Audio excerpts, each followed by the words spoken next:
This is a Dragon Blazer production, and I am the little boogeyman. Right.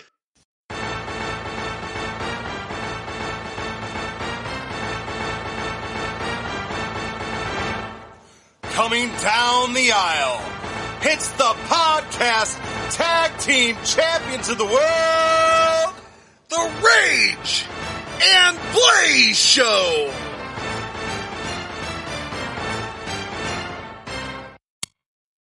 Welcome to another exciting edition of the Rage and Blaze Show. I'm Rage and I'm Blaze. And before we get into the nitty gritty, WrestleMania 6, April 1st, 1990, I've got to complain about current wrestling stuff that's going on in the WWE. You know, I just have to air some grievances going on, okay? Okay, what grievances do you have to air? Okay, so I just finished watching the WWE draft. Okay? And I know I've kind of complained somewhat about this before, but I'm gonna go in more depth in my complaining. So one of the things that happened on Monday Night Raw, if you haven't watched Raw, shut this off, no spoiler alerts, blah blah blah. You know, or I am giving spoiler. I'm giving you warning. If you haven't watched Monday Night Raw from the draft yet, I'm about to talk. So one of the things that happened, and this happens, I think, anytime one of the belts change, another one gets drafted. So the new SmackDown Tag Team Champions, the New Day, got drafted to Raw. Okay, right after winning the SmackDown titles. And then, of course, you knew this was going to happen. On Monday Night Raw, the Street Profits, who are the Raw Tag Team Champions, got drafted to SmackDown. Not a surprise. Not a surprise at all. You got to have Tag Team Champions on both sides. I get that that's going to happen, but this is where I have my gripe. They just won the SmackDown Tag Team Championships. So to solve this, what does WWE do? They set up a little promo in the backstage and say, well, now you're going to SmackDown, now you're going to Raw. Change belts because those are red and you need the red ones and they need the blue ones. So we're just going to exchange belts. How fucking dumb is this? Can't we call these belts something different, similar to there's an Intercontinental title and a U.S. title? They can swap shows. You can put the U.S. title on SmackDown, Intercontinental title on Raw. I feel like won't be a problem. WWE Championship, Universal Championship. Okay, I liked it better when it was the World Heavyweight Championship, not Universal. But you know what? Fuck it. Whatever they want to call it. Why can't we call these the WWE Tag Team titles and the Universal Tag Team titles, where they won't have to like be in the back say, hey, let's swap belts because your color is fucking red. I see what you're saying, and I agree. And it's the same with the women's championships. Well, actually, I mean, the women... It's Raw and SmackDown women's championships. Yeah. You could call them the WWE women's title, the Universal women's title. Well, if you listen to oh my gosh. If you listen to the Pro Wrestling Apologist that came out on Tuesday, we were talking about this as well. Craig, my co-host at the Pro Wrestling Apologist, also had some gripes about it, except for his thing is he doesn't want them to be called different names. He wants them unified. He wants them like the women's tag titles, where there's only one tag title and they can defend on both shows. I get that, but I mean, whatever. I mean, that's just a difference in opinion. So you don't think there's enough tag teams out there to have two? That was Craig's argument. Yes, he doesn't feel like there's that the tag team division and on Raw and SmackDown isn't big enough to have two different titles. Okay, so I guess with my gripe, it's going to lean on, if you're gonna have two, don't call them the Raw tag titles and SmackDown tag titles. I agree with both of you to an extent on both. So I kind of agree with both. I'm so disappointed in the belt situation nowadays. I think we've already The talked belts about are just different colors, but they look the same. This big ass WWE logo. I'll give them one thing. The tag titles do look a little different. They're cool, have some gladiator pictures on them, but they're identical for both brands, just different color strap. I like the gladiator look. So the only good titles out there right now, this is just my opinion, is the Intercontinental title, and the U.S. title looks awesome. The new U.S. title, I think, is slick as hell. So in my opinion, you've got two titles that look good, and then NXT's titles, they all look good. But these big logo belts, just with the blue and red straps, come on, get out of here with that. Anything else? I mean, while we're on the subject, any shocking draft pick? Like I love and was shocked by the separation of the New Day. Yeah, but they've it would have been more shocking if they were still together on SmackDown for a couple weeks. I don't know. I feel like this is even more shocking because they were like, Big E was like, oh, I got my boys back. I got my boys back. We're finally back together. And then the day they come back, they win the titles, and then right afterwards split them up. Well, it's because it's a new day. And it is a new day.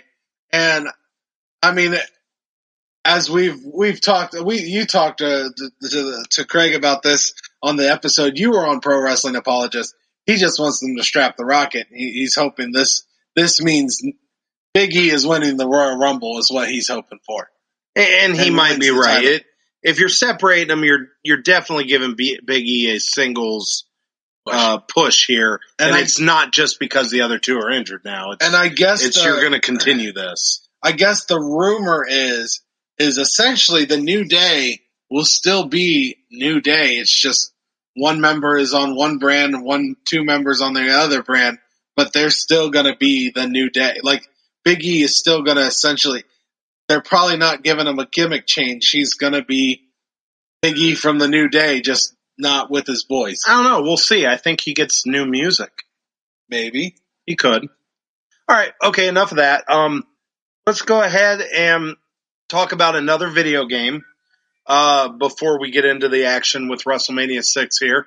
We're going to talk about a game that actually was released in December of 1989, but it didn't come out in North America until April of 1990. So we are in April 1st, 1990 with WrestleMania 6. So I believe this is a pretty good time to talk about this game because we live in North America, so we're going to celebrate it as a 90s game. Yeah, and we're about to cheat on our WWE overlords. Okay, so here's the deal, people. This is our podcast, and we can do whatever the fuck we want. That's the deal. We love wrestling, not just WWE. That is the simple rules to this podcast. It's our podcast. If you want to call, complain, write, text, we'll listen to those grievances. But at the end of the day, this is our world, and you're just living in it. Fair enough. Okay, so we are going to talk about our first ever WCW Wrestling video game. So it came out in 1990, and it is actually the first and only to date NWA Wrestling video game, because this was when they were still, they were affiliated with WCW. And it has the Road Warriors, and they, he just passed away, so this is kind of a good time to talk about it too. But it has the Road Warriors on the cover. Very memorable cover. I remember seeing this game. That's the only thing I remember about this game is the cover to it with the Road Warriors on it. I've never actually played it personally. Yeah. This was one of those games that I think we saw at the video store. I don't think we ever played it. I guess technically I did play it, but we'll get to that. Okay. Fair enough.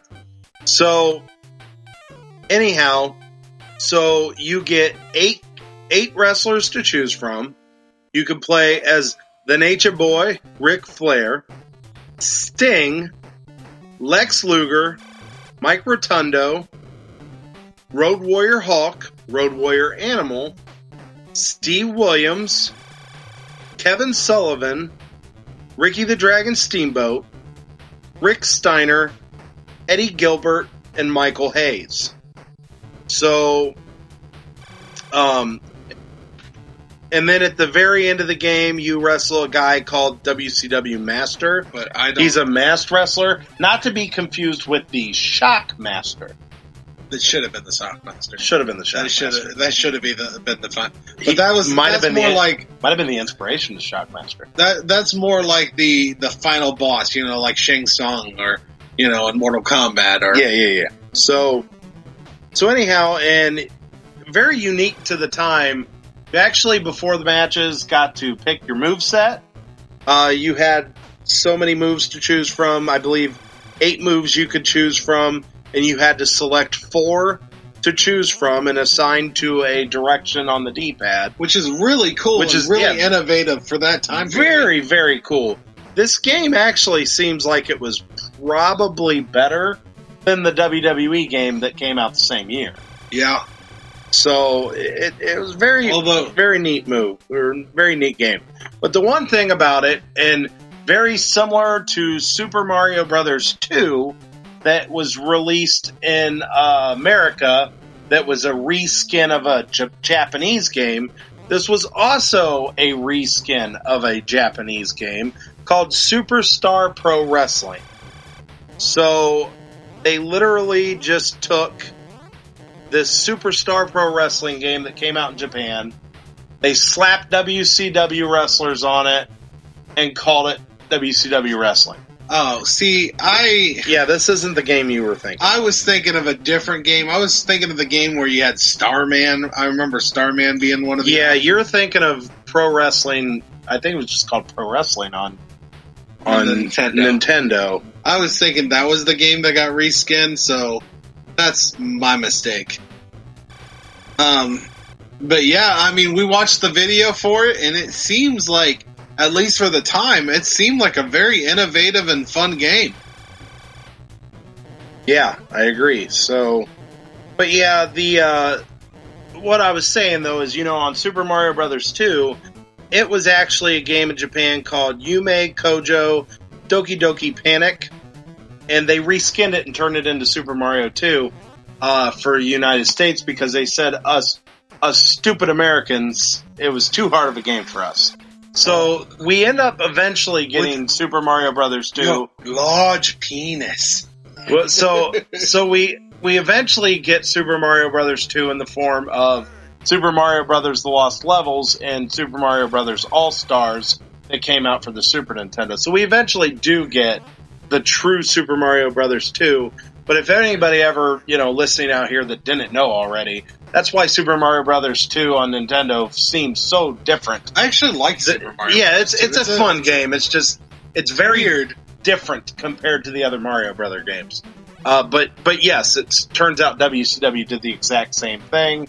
They reskinned a Japanese wrestling game, and WCW Wrestling was born. Especially back in those days, I'm pretty sure that happened quite frequently. Yeah, probably half the games we loved were. Yeah, it would be curious to kind of go back and see how often that happened to us. Turtles, the arcade game, was probably like, Don't ruin my childhood. Don't ruin my childhood. Was probably a game that the Power Rangers ripped off. Oh gosh. Yeah, well, a lot of people ripped off Turtles after those beat 'em up games. You know about Power Rangers, right? What about Power Rangers? Power Rangers, when it first came out, they didn't actually, all the action scenes were just spliced and clipped from like Japanese TV shows. There was just so many shows that had characters that looked like the Power Rangers. They just spliced it, and that's why they kept changing the Zords or whatever they were called, their giant robots, because they were just spliced from Japanese shows. And all they did is, in the American version, they had the Americans, when they weren't in the Power Rangers outfits, do the acting for those parts. And then they just added Japanese shows, splicing them against fighting people. It's weird. I didn't know that about Power Rangers, but I guess I don't know much about Power Rangers. Okay, so we're going to go ahead and get into the action. Is there something else you want to talk about? I actually have a couple of facts from Boomer I was going to bring up. Yes. Our loyal listener, Boomer. He said, first off, this WrestleMania was Andre the Giant's last televised match. Okay. So after this show, we will not be seeing Andre the Giant again. That's sad. We're going to save that next fact for when it happens. Don't want to spoil anything. Another fun fact, Edge was in the audience. Edge went to this WrestleMania. He was still a little kid. Makes sense. It happened in Toronto, Ontario, Canada. He is Canadian. I believe, yes. The Toronto papers at the time were printing that Ric Flair would be there to work a contract out with Vince McMahon. This wasn't true. This was a lie to sell tickets. Really? Mm-hmm. This was also the first face versus face main event at WrestleMania, which we can attest to that because we've watched all the WrestleManias. And the first title versus title as well. Okay. Even though to this day, Vince claims it was never title for title. He claims the Intercontinental title was never on the line. Well, you know what? We'll watch and see if they mention it. And we'll either call them out on it or say, okay, well, maybe everybody just assumed it. The original main event plan was not Hulk Hogan versus Ultimate Warrior. It was Hulk Hogan versus Zeus. That would have been horrible. Yes. Tim, Boomer puts on here, thank God that didn't happen. Oh my gosh. That was going to be the main event for WrestleMania 6. You know, that's sad because this is, to me, when you go back to these past WrestleManias, these really old ones, the ones that I remember the most being very iconic is Hogan versus Andre and Hogan versus Ultimate Warrior. And I know we get a lot of Hogans, but those in the early days was, to me, the biggest main events in WrestleMania history up until, you start getting, Shawn Michaels, Bret Hart, some of them guys involved in stuff. But when it was good wrestlers, when it was Hogan versus somebody, I always thought Hogan versus Ultimate Warrior and Hogan versus Andre were iconic and just very memorable. Those were my two that I definitely remember the most. Yeah. The last fact is a little bit of a sad one. Get your tissues out. Oh, man. 15 wrestlers on this card are no longer alive. They did? They did. Oh, man. Well, it happened 30 years ago, so. So those are almost all of Boomer's facts. Yep. We have one more that has to do with a match that happens later in the show that I'm not going to spoil for the fans. Okay, well, without further ado, let's get into it so you can spit those facts later. Okay, so this WrestleMania starts out with a little narrative from Vince McMahon kind of showing the constellations and the stars, and eventually you get a constellation that somewhat looks like Hulk Hogan and one that somewhat looks like the Ultimate Warrior, and he's just building up this match. But then after that, you get Will Ferrell. Oh, I'm sorry. Correction. Robert Goulet. Got really confused there. Little confusion there. Confused the two. But anyhow, you get Robert Goulet doing the Canadian national anthem because we are in Toronto at the Skydome, I believe, is what it's called. And did you find Little Edge? It's like, where's Waldo in this game? Yeah, so Adam Copeland is out in the audience somewhere. We'll have to keep an eye on him. That'd be cool if we could pause it. Because we can really tell what Edge looked like as a little boy. Well, I'm sure you can, get a rough idea. Depends on how old he was. So, anyhow, that's how this show starts off. Then we get the entrances of Coco Beware and Rick the Model Martel And guess what we have? We've got little wrestling go-karts again. Oh, I'm so excited.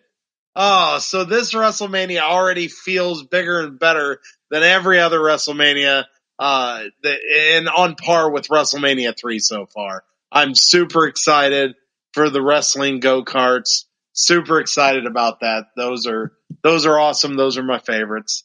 But as for the match, kind of a ho-hum match to begin, kind of a weird and a very weird ending.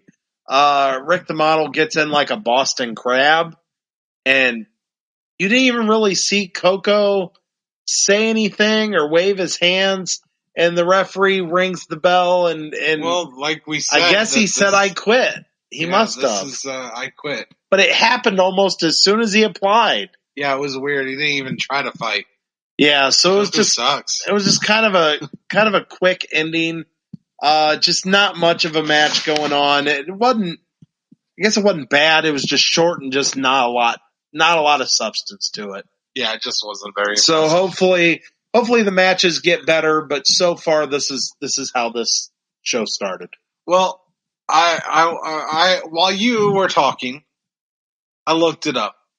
We may be able to find Edge in the audience. Really? He was 17 at this time. Oh, okay. Born in 1973. Oh, so we might. Well, he might be him. 16, but I didn't pay attention to what date is. But he was born in 73, and he's around 16, 17 years old at this present time. Oh, we darn. So we might be able to recognize. You might be able to recognize a little Edge. It'd be kind of cool to see a little Edge. Little Edge. Okay, all right. Let's move on and see what we got. Okay, so before the next match, we get some interviews with Bobby the Brain Heenan and the Colossal Connection, which is Andre the Giant and Haku. And then we also get a really fun promo, in my opinion, talking about it was with Axe and Smash Demolition, where he's kind of referring to their matches are kind of like a demolition derby. So, I mean, it was kind of fun. I thought it was a very fun promo. So that's the match that we're gonna get. When they show him in the ring, the Colossal Connection is already in the ring, and then you get a entrance coming with the ring, the ring go-karts, with Demolition and full music and everything. And I thought this was a pretty good match. It was a good tag team match. Well, sorta. Andre the Giant never gets tagged, and I just looked it up. It turns out it was because of his health issues. So he never wrestled in the match, but he did get a little involved, but you could tell it was very minimal. Yeah, he was not very mobile. Yeah, so Axe and Smash and Haku, they all carried this match, and they actually did a really good job. Yeah, which, as we mentioned, this is Andre's last televised match. So we will not be seeing any more matches with Andre, but it's not his last televised appearance. Yeah, not his last televised appearance, just last televised match. So this match ends with Haku getting pinned after a double team move that Axe and Smash pull on him. And after the match, Bobby the Brain Heenan basically starts pointing his finger and blaming Andre for the loss, and he slaps Andre. So then Andre does a face turn, so he goes from heel to face, and he attacks Bobby, he attacks Haku, and he does a lot more after the match than he ever did during the match. But it was really, really nice to see that face turn for Andre the Giant, because he got that loud pop from the crowd, and I was very happy to see that on his last televised match. Yeah, Bobby the Brain Heenan made the mistake many loudmouth assholes in movies make. You don't keep threatening the giant that could kill you with one grab. Yeah, so he made that mistake. So Andre goes down the aisle back into the locker room in the go-kart wrestling ring all by himself. And this seemed like he was going to take Haku with him, but then he threw Haku out of there. He threw Haku out of there. But this was, in my opinion, this was a fun match. It was a very good, well-worked match. I know we didn't get to see Andre actually wrestle in the match, just do a few little headbutts and here, things. But I'm assuming he couldn't take any bumps. No, he just couldn't take no bumps. But I really thought this was a great match, and I love the ending and how Andre was able to turn face before riding off into the sunset, which we know he appears more sporadically, but this is the last time he wrestled, so I was really happy to see that. Unfortunately, he lost his last match, but at least he got to save face at the end. So I agree. This was a great WrestleMania moment. I love the man. I love Andre the Giant. So I love the type of person he is. Obviously, and I realize that a lot of it has to do with his health. I'm not trying to bash him when I talk about him and but I was just pointing out that when it comes to his skills, and I realized they were health issues skills, but they weren't very good. And I get that he's an attraction, but it is what it is.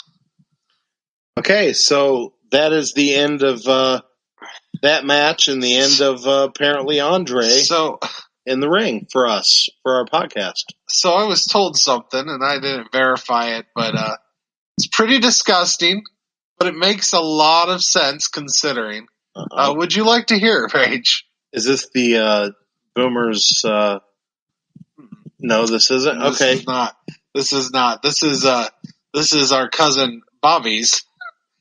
Something he found out recently about Andre the Giant. Ruh-roh. So Andre the Giant, whenever he went to a hotel, and he went there often. Well, you recognize that Andre is a rather large man, correct? He's all right. He's a pretty big guy. Well, guess what a large man has trouble doing? Toilets? Small toilets? Small toilets. Oh, dear. So when he would go to hotels, Andre would piss and shit in the bathtub because he could not fit on the toilets. Okay. That's it. That's the fun fact. Is it a fun fact, though? Is there anything fun about that fact? Not for Andre. Wow. I can just imagine the toilet paper in his hand. Like, he probably uses the whole roll and with one wipe. Oh my gosh. He would never make it through Corona. No.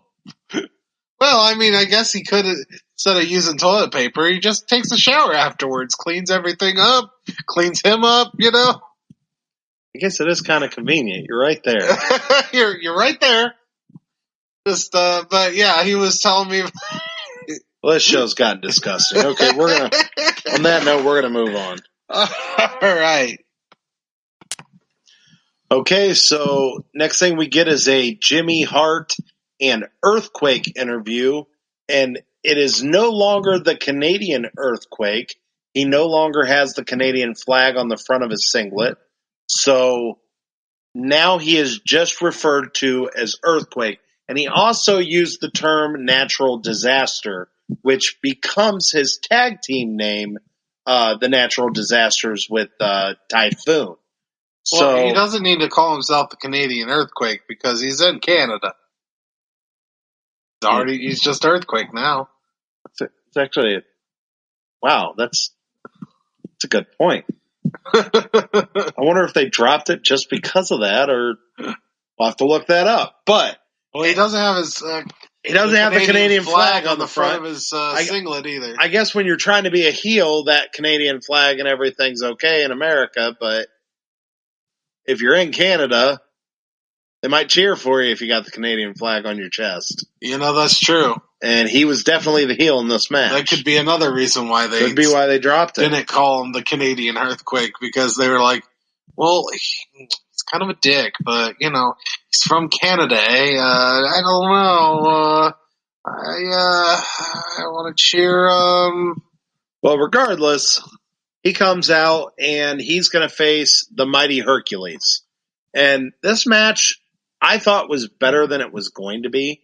I kind of expected this to kind of be a blah match, but there was a lot more to this match than I expected. Even Hercules even had blood coming out of his mouth or nose at one point. I'm not sure where the blood came from, but I just he feel saw bad. some blood around his mouth. He is a demigod, and he just constantly, in all these shows we've been watching, just gets his ass kicked all the time. It's a shame. Like, so that sucks. So anyhow, once again, this match I thought was actually a pretty decent match for two big wrestlers. Better than I expected. But in the end, Earthquake gets the aftershock, and he puts the pin where he sits on their chest. You know, so he sits on Hercules' chest, and he does it one more time even after the match, after he already gets the 1, 2, 3. Like it's a German Scheiser video. Ew. So anyhow, so he gets the win here, and so far, this WrestleMania has been okay. Nothing overly exciting, but the good news is this is a 3.5 hour event, and it looks like they're getting the ho-hum matches done early. Yeah. So hopefully we'll see if we got any big marquee matches coming up. The first match wasn't too good, but these last two matches were fine. But they're not, none of them have been WrestleMania caliber matches. I agree with that. It just doesn't feel like they've just been fine matches. It almost still feels like we're at the pre-show. Kinda. Not that they're bad matches, but it feels. But although, let's be honest, we have a title change that happened already. That Demolition match, they won the tag team titles. Yeah, I don't even know if we mentioned that.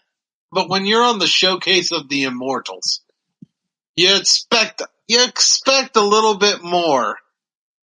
A little bit more. You know what I'm saying? Well, let's keep watching and see if we get that little bit more.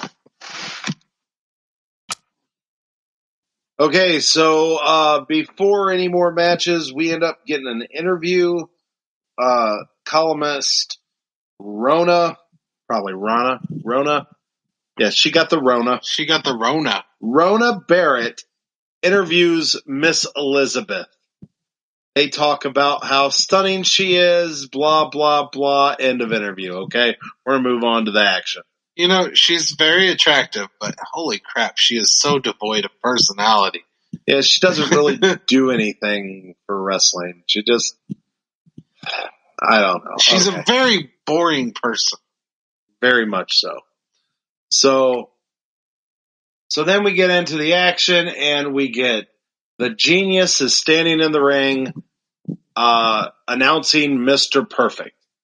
So Mr. Perfect comes down in his golf cart wrestling ring, and then we have his opponent, Brutus the Barber Beefcake, which I almost forgot. He did have an interview. He did. He did get an interview before the match.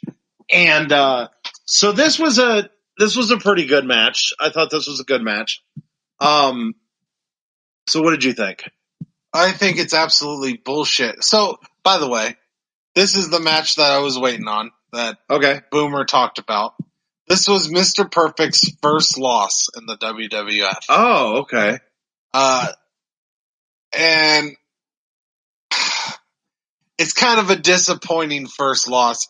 I mean, it's not, Brock Lesnar defeating the Streak disappointing, but, Brutus beating Mr. Perfect for his first ever loss.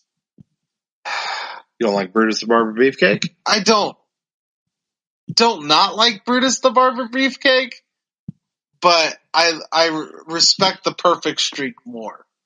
than I feel like than Brutus getting it. And it's kind of a lackluster. Like it happens just at it happens at WrestleMania. It doesn't seem to be as big of a deal that I feel like it should have been. So you would have rather seen them kind of build him up as a top heel, maybe Ultimate Warrior or Hogan at the time, ending the streak. I don't know if I want Hogan ending the streak because that's way too, or Warrior for that matter. And I'm not sure who a better option at this time would have been, but I just gave you the two best options. Yeah. I just feel like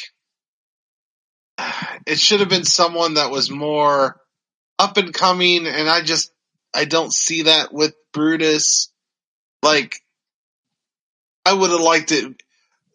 How amazing would it have been if, like, Shawn Michaels, this was Shawn Michaels. He was still a tag team wrestler, I believe. First singles match, and he defeats Mr. Perfect. The storyline would have been amazing with that. And besides the fact of who beat Mr. Perfect's streak, did you even realize that was the first time he's lost? Well, they've talked about him having a perfect record in a lot of the events that we've watched. So I guess I just didn't realize that it still was going just on being and that bragging. Yeah. So, but I don't feel like I don't feel like it seemed like the big deal it should have been. Okay. Watching the match, it was kind of a boring end to it a little bit. I didn't think it was super exciting. And then he doesn't even grab Mr. Perfect and cuts the hair. He cuts the hair off the Genius. Well, because Mr. Perfect's perfect. Can't mess with his perfect hair. I mean, fair enough, but I'm just saying that, it didn't seem like the big deal that I feel it should have been. Okay, fair enough. It was just kind of lackluster. Okay. Well, it's your opinion, and there you go. There's your opinion. It was a decent match otherwise, though, right. I guess. Okay. So that's the end of that match, and, you have your strong opinion on this match. It is what it is. What is your opinion? My opinion is Brutus the Barber Beefcake is, at the time, was a pretty good superstar. He never was a guy that really got a push in the title picture or nothing. And maybe Mr. Perfect should have maybe received the Intercontinental Championship before losing the streak. Something along those. I don't have any issue with it being Brutus the Barber Beefcake, though, to be honest with you. Just because I know he was a pretty popular wrestler back in the day. He just wasn't a championship wrestler. Does that make any sense? Yeah. He just wasn't a guy with a lot of accolades when it came to winning titles. I guess I didn't. But he was a guy that was very popular, and he was very popular during these years of wrestling. I guess I didn't bring it up, but you also bring up a good point. This would have felt bigger had this been a title match. If Perfect actually got a bit of a title run with Intercontinental Championship, like with the streak going on. So I think that's one way that they could have elevated this. It could have made it more of a big deal. Yeah. When Goldberg went through his streak in WCW, he won the title, and it wasn't until after he was champion that the streak ended. Yeah. Was after he would lose the title, that's when the streak ended. With this, they just didn't play that big of a deal. Yeah, they didn't really care about the streak. I guess we haven't really checked to see how long that streak lasts. Well, when did we first see Mr. Perfect? We saw that show, him and Owen Hart as the Blue Blazer, remember? So I guess maybe 2 years, potentially. I don't know if that was an 89 show or an 88 show. But regardless, that's not the point. Point is I agree they kind of fumbled this a little bit. They could have worked this a little bit better, but I don't have a problem with it being Brutus. Like you seem to have a problem. The only reason I would maybe have a problem with it being Brutus is if you would have built him up as a heel and have him win the WWF World Championship, then maybe somebody like the Ultimate Warrior, somebody like Hogan, maybe even Bret Hart when his singles career starts, a little bit bigger of a superstar to win the title off of him would have been kind of neat to see. But that's not how they played it off, so it is what it is. Yeah.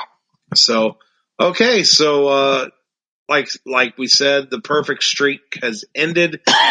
Brutus the Barber Beefcake got his hands on the Genius and started cutting his hair.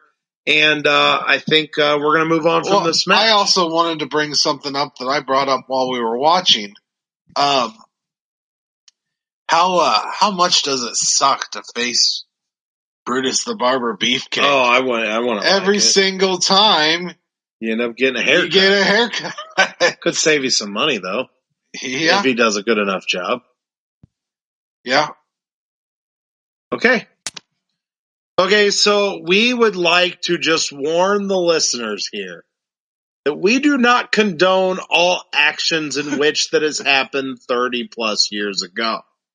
So, we're going to talk about this, and we're going to tiptoe around it as much as we can so we don't lose listenership. Racism! Oh, man. So, before this event, anytime something kind of offensive happened, we were able to say, well, it was a different time. It was the 80s. Well, now we have creeped into 1990. And this is still going on. Love Rowdy Piper. Absolutely one of the best. I absolutely love him. This was a questionable move. He comes out, does an interview with Mean Gene, painted half black. He kind of looks like he's doing a Braveheart thing, but keep in mind, this is probably almost 10 years before Braveheart comes out. So he's really not doing a Braveheart thing. Well, I mean, Braveheart's based on real events, so. Okay, so maybe he's a history buff. Who knows? The fact is, the man's painted half black, and his opponent is all black. Well, in fairness, Braveheart is about the Scottish, and he is Scottish, so he was playing it off. I don't know. He was playing it off that he. I don't think we can defend this. We just can't. We can't do that.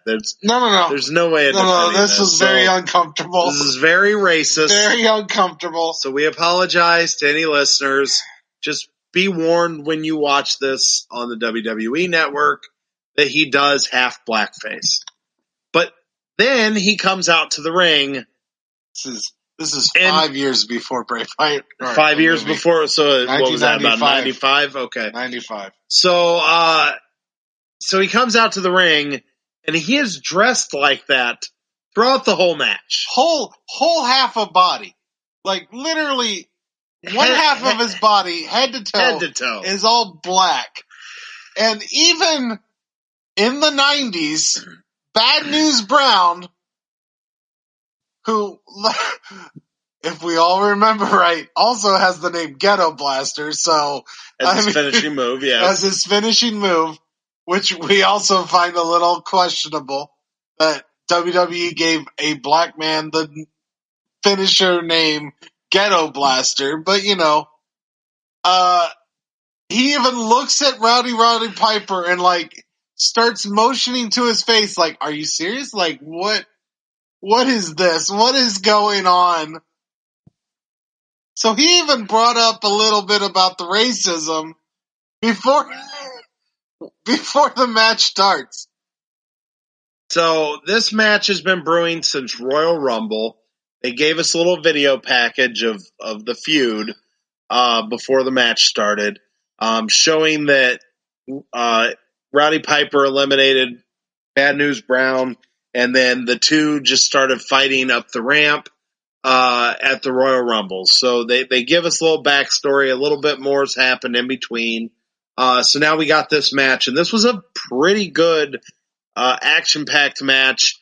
Very emotional, brutal type of match where you could tell these guys don't like each other. This was a pretty good match. Unfortunately, though, the ending, once again, they don't really give us a conclusion to this match as it ends in a double count out. But I didn't completely hate that, though, just because, like, I mean, Bad News Brown was trying to beat the racism off of Roddy Piper. He did swing a chair at him. Yeah, he did swing a chair at him. And they kept fighting all the way out of the arena. So it's like they really were playing off the hatred and anger between the two. My only issue with the ending of this match is you feel like WrestleMania is a place where you get conclusions to matches.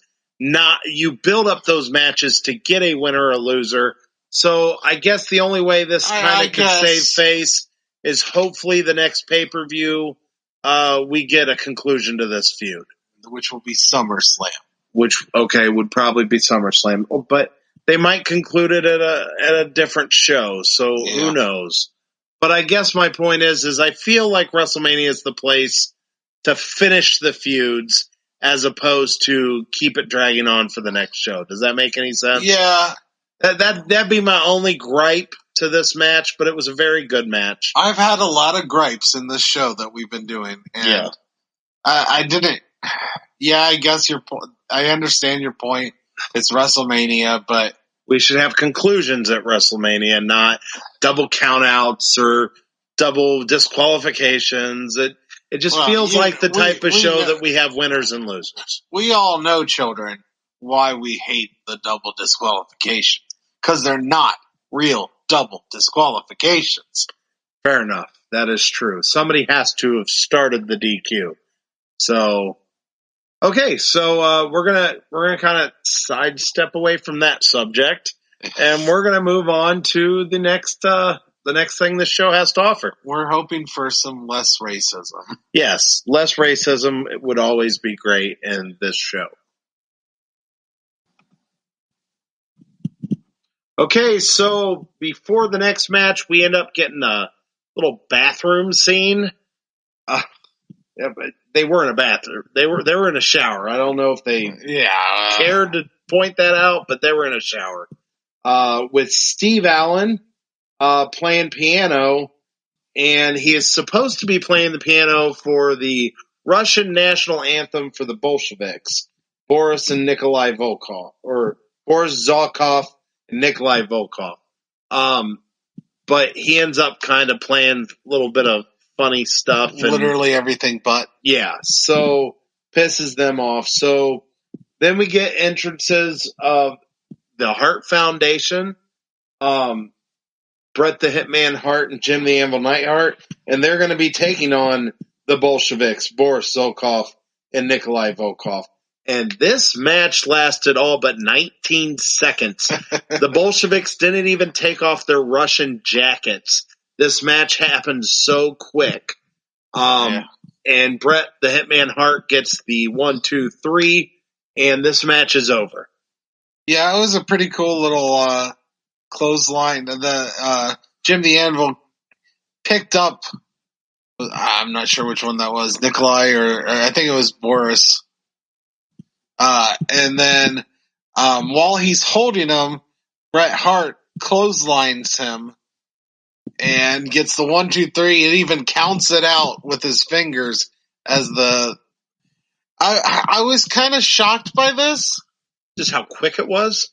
Well, besides that, but, I was expecting, giving the fans a lot of Bret Hart. Bret Hart is a Canadian legend, and they're in Toronto right now. But I would like to point out that they showed the crowd after the match, and there were some people with their thumbs down. So I just want to kind of point out that maybe some of the hometown crowd felt that exact same way because they were supposed to be the faces in that face versus heel tag team match. So you would think the crowd would be cheering and celebrating that he just won. But instead you saw quite a bit of people they showed booing and pointing their thumbs down almost as if we came to see our hometown hero, Bret the Hitman Hart, which he's not from Toronto, but he's from Calgary. Calgary, Alberta. This is Ontario, Canada. So I guess my point is that Well, maybe Toronto, Ontario doesn't like Calgary. well, Maybe. I was thinking more of the boos were for How short? how short the match was for our Canadian I'm hero. not a super knowledgeable person on different areas of Canada, so I guess maybe I'm being a little offensive by just assuming that all of Canada likes Bret Hart just because he's from one part of Canada. Yeah, that's accurate. That's true. True statement. All of Canada. All of Canada. It's just all of one Canada. Yeah, just all of Canada. All of Canada. Okay, so let's see where this takes us next. Okay, so the next match we have is Tito Santana versus the Barbarian, which is no longer a part of the team, the Powers of Pain. Did he just wrestle a singles match, or did you find out that he is definitely not part of the Powers of Pain? Yeah, he's definitely not part of the Powers of Pain anymore. I looked it up, and it turns out that they basically separated the team, but Mr. Fuji sold the contract because, Mr. Fuji's manager sold the Barbarians contract to Bobby the Brain Heenan, thus splitting the team up. Huh. So they both went singles. So they just split the team up, letting them do single stuff. So, anyhow, the Barbarian, who we just watched, pretty much dismantled Tito Santana. Yeah, I think he's dead. I don't think he's. That was a pretty devastating flying clothesline. Yeah, that was an awesome flying clothesline off the top rope. So Tito sold it painfully. Yeah, so he definitely got the win here in a pretty good match, I thought, once again. These are just good matches so far, though. This WrestleMania has not been full of any kind of... Barbarian did a really good job putting his foot on the rope. Well, Bobby the Brain Heenan, yeah, he had some help. What? He definitely had some help. I didn't see that at all. But this was a very well-worked match. I enjoyed it, but my biggest gripe is this WrestleMania has just kind of been okay matches. Yeah, they're not WrestleMania caliber matches. Yeah, there hasn't really been a major big match to date so far. Probably the biggest thing that's happened in this show was Andre turning face. I would have to say it's not like this has been a bad WrestleMania. It's just been disappointing. Yeah, like I said, there's been really one bad match, but that's about it. But just no great matches. So we'll just continue on and see how this goes. Okay, so before the next match, we get a promo with the American Dream, Dusty Rhodes. Oh, I love it. Him and Sapphire, they're talking about being the common man. We don't pretend to be kings and queens. It's great. Love it. Love every second of this. Then they come out. They also showed us some backstory on this feud between Dusty Rhodes and Macho King Randy Savage. And we get the entrances, we get the music, we get the dancing. And then we get a surprise. Dusty Rhodes gets on the mic and say, "We've got the crown jewel." And it ends up being Miss Elizabeth. So she comes out to ringside. And this has been by far the best match of the night. This was a great mixed tag match. Dusty Rhodes and Sapphire versus Macho King Randy Savage and Queen Sherry. And this was just a blast. I thought this match was phenomenal. Yeah, this was definitely probably the best match of the night. I don't know if I'd use the word as phenomenal. They ain't AJ Styles. But he had a phenomenal triple threat match on Monday Night Raw. Yeah, he did. That was phenomenal. He did. He was also in that amazing ladder match with Sami Zayn and Jeff Hardy. That was awesome too. Yeah. But anyway, don't get sidetracked. Keep going. It is definitely the best match of the night, but I would argue it's more based on the fact that there hasn't been any standouts until this match. But let me defend the match by saying that this was a WrestleMania caliber match. It had the feel. It had the story. It felt WrestleMania. I mean, Can we at least I agree liked on everyone that? involved, yes. Okay. So the American Dream, Dusty Rhodes, and Sapphire, they get the win here with help from Miss Elizabeth. And Sapphire rolls up Queen Sherry, and they get the win. And like I said, I thought this was best match of the night, best moment of the night so far. We're excited because we have the man, the myth, the legend. He has been pumping information on the Rage and Blaze Show page, and he's just constantly been an inspiration to our wrestling fandom. He's the reason we got into wrestling. I'd like to introduce Tim Boomer Chase. How you doing today? I'm good. How are you, Steven? I wore my shirt just for you today. Boo! Oh, here we go. This could get interesting. Steven. Did we just Blaze. break? Did we just? Sorry, I broke. Did we just break kayfabe? We did. We broke kayfabe. No, don't break right here on the kayfabe. podcast. You should know better than any of us. You don't break kayfabe, damn it.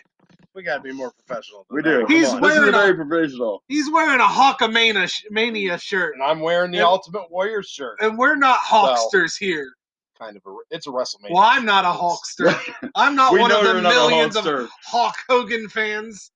Tell you what, Hulk Hogan is the reason a lot of us, including me, just stuck with wrestling, got into wrestling. He was such a big presence back in the day. I remember that was my biggest fan. I was biggest fan of his growing up. And as much as I love the Ultimate Warrior, I mean, you got to give it to Hogan. And I know wrestling has changed since those days, but those early days when we were young, we were kids, we were going over to your house watching wrestling Saturday mornings. Hulk Hogan drew you in. That's what started it for me. For me as well. And as Blaze has gotten older, he's become a bitter old man. And he is just simply He is a very bitter old man. He's a As a very bitter child, old man.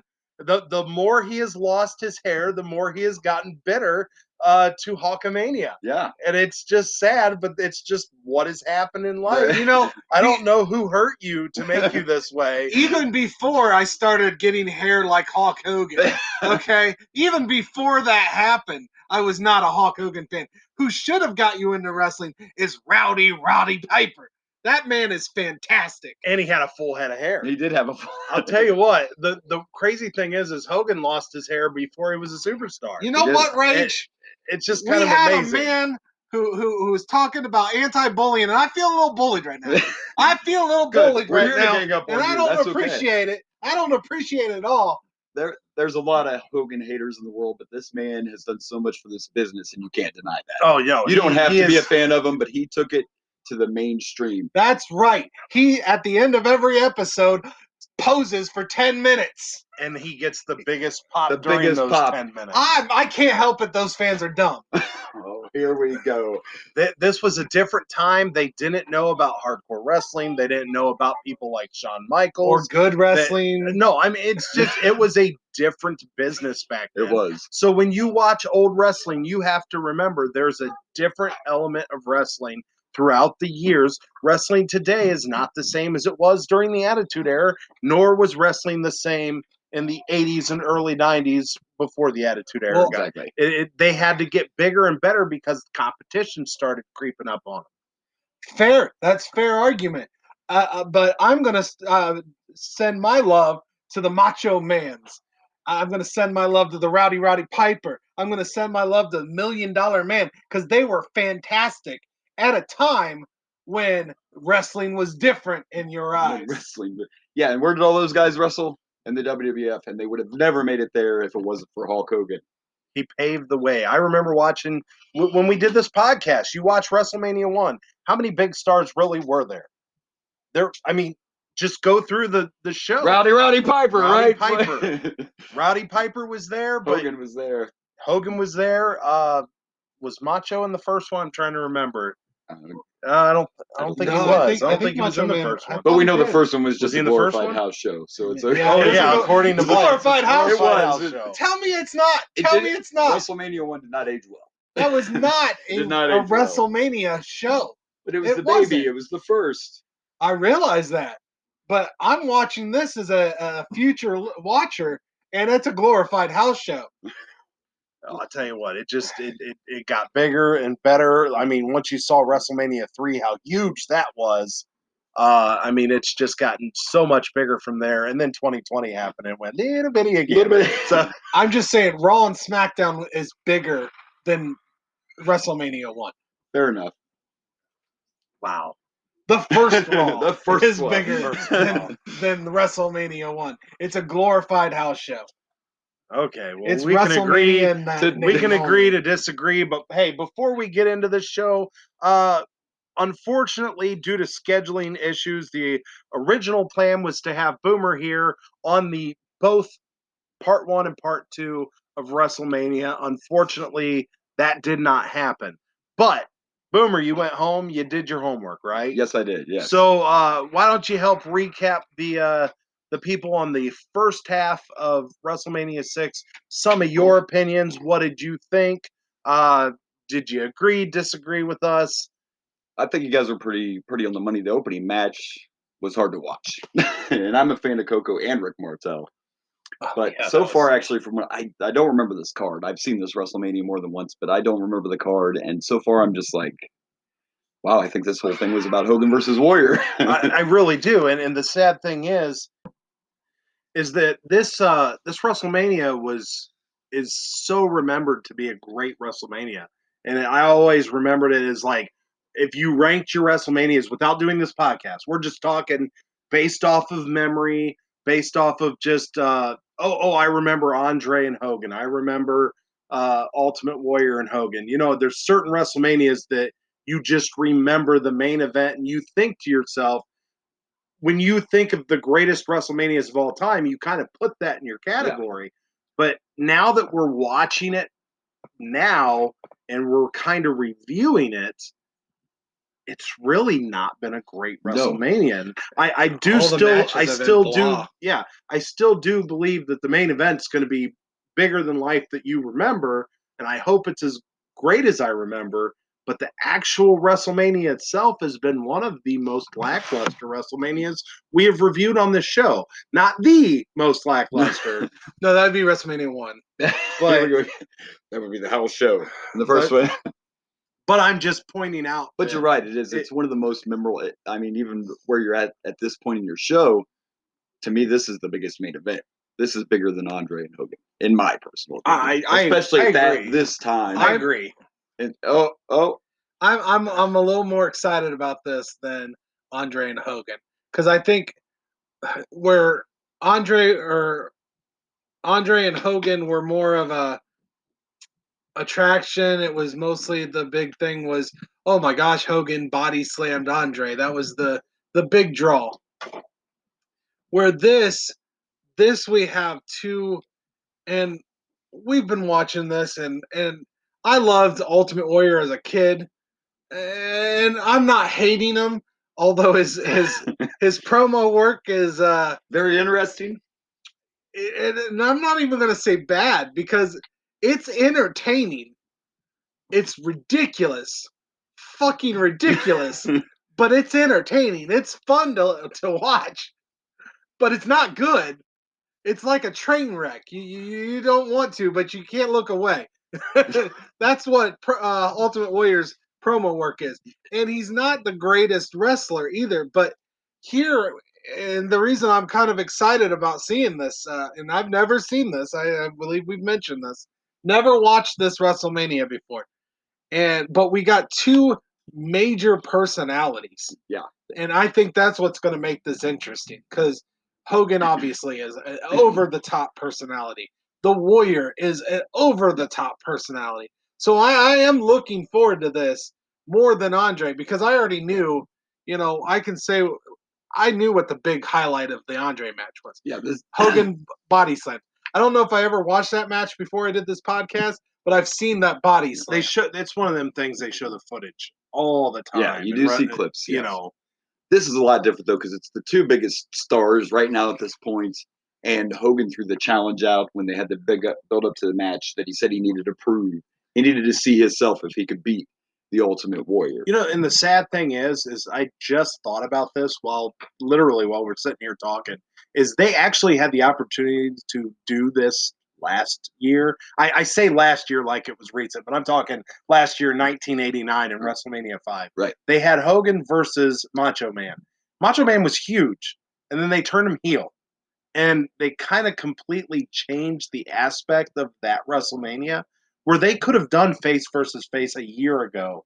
And I don't know what made them choose to do it with Ultimate Warrior, but they had them as the Mega Powers.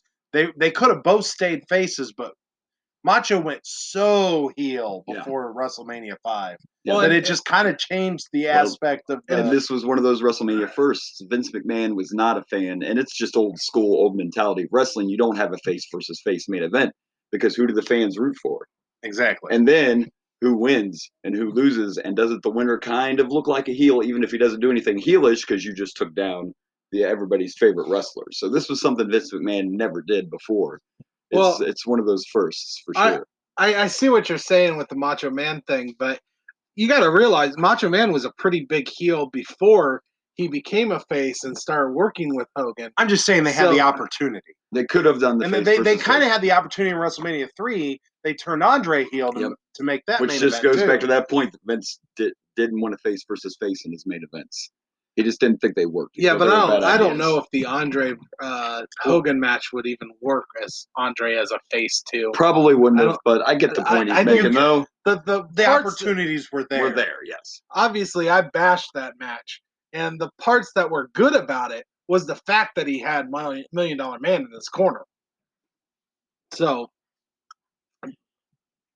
I don't think he had million. Oh no, he didn't. He didn't have $1 Million Man at WrestleMania 3. No, we apologized. We do know what we're talking about at times. Blaze is asleep over here.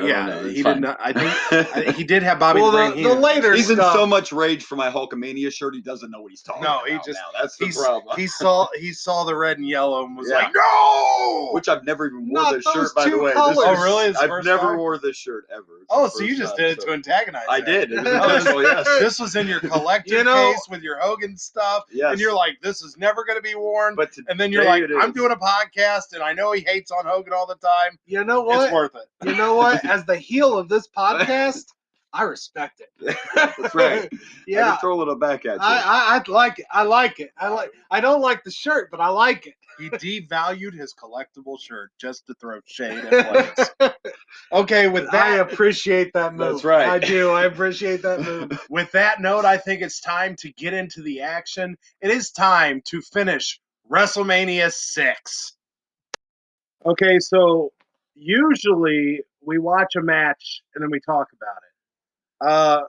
But so much just happened when we pressed play on this WrestleMania that we decided we need to dive into what this. did happen is the question. So as soon as we turn this on for our second part of WrestleMania 6, we get a slew of interviews. So we get Bobby the Brain Heenan. Any more comments about the Heenan interview? He said that they asked him why he would slap the Giant, and he said family, you don't, I am the boss, you don't listen to me, you get hit. Pretty much. That's pretty much it with Bobby the Brain. So if you don't listen to Daddy of the Family, you're gonna get slapped. Okay, yeah. so instead of beating women, now we're beating our family. Okay, we're beating our kids. That's always been acceptable. As long as it's in the name of discipline. Yeah, discipline. We're not talking about child abuse here. No. I don't think Bobby the Brain Heenan could child abuse Andre if he tried. Even when he was 10 years old, I don't think he could. Yeah, I would assume Andre was still bigger than Bobby at 10. Yeah. So then we get Rona Barrett. Anything there? We have no idea who that. Oh well, she's a gossip columnist. She's a gossip columnist, and she implied that we were going to see a video. She had some pornography on Jesse the Body Ventura, and then we didn't get to see it. So we did not get to see some full Monty on Jesse the Body. So we kind of they moved on from that as soon as that awkwardness. Real quick fact here though that I forgot to share with you guys was this is actually Jesse the Body's last pay-per-view as a commentator. Oh, He does not leave WWF. Now He's still on that- shows, but this is his last pay-per-view as a commentator. really? That's kind of sad. That's 'cause sad. I think We've we've really been enjoyed him. loving We've some really Jesse enjoyed the him. Body. Sorry. I'm not No. sure if I want to see Jesse's body, but we've loved Jesse the Body. Wow. You had to clarify No comment? that. That's Well, you know, If you gotta clarify. I mean, it, then he that's he what was Rona. thinking it, right? That's what Rona Barrett is implying that she's Okay, going to okay. show Just so everyone knows, Jesse's body. I'm not sitting right beside Blaze, and I'm glad. I don't know what's going on here. oh boy. Sorry, Okay. Rach. So I'm gonna scoot over closer to Boomer here. So okay, so the next interview we get is Macho Man, and I don't know if you call it an interview for Sherry Moore, just screaming and yelling in the I background. don't even know about the interview with Macho. He's one of the best on the mic, but this one was kind of weird.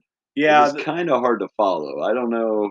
they were just ranting and bitching about what had happened. He was not happy about Miss Elizabeth coming into the match. Maybe I'll go backstage and slap into a Slim Jim.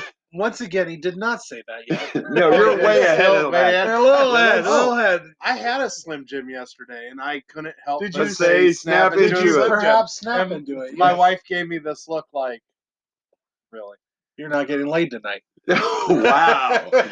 It didn't affect anything. Okay, moving on. Moving It on. didn't Moving affect on. But then we get an interview from Demolition talking about how they believed to have been the underdogs in the match with Andre and Haku.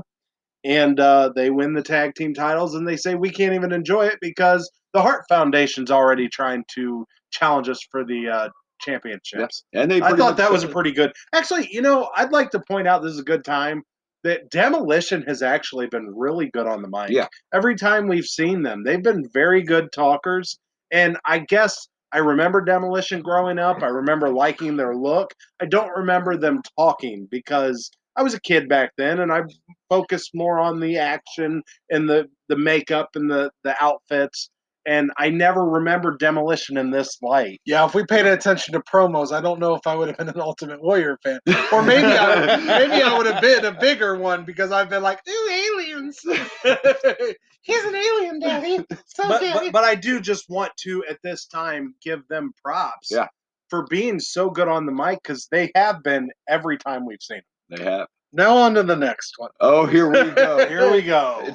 It's his favorite part of the show. So here we go. Hawkamania's running wild, brother. And we get a Hogan interview.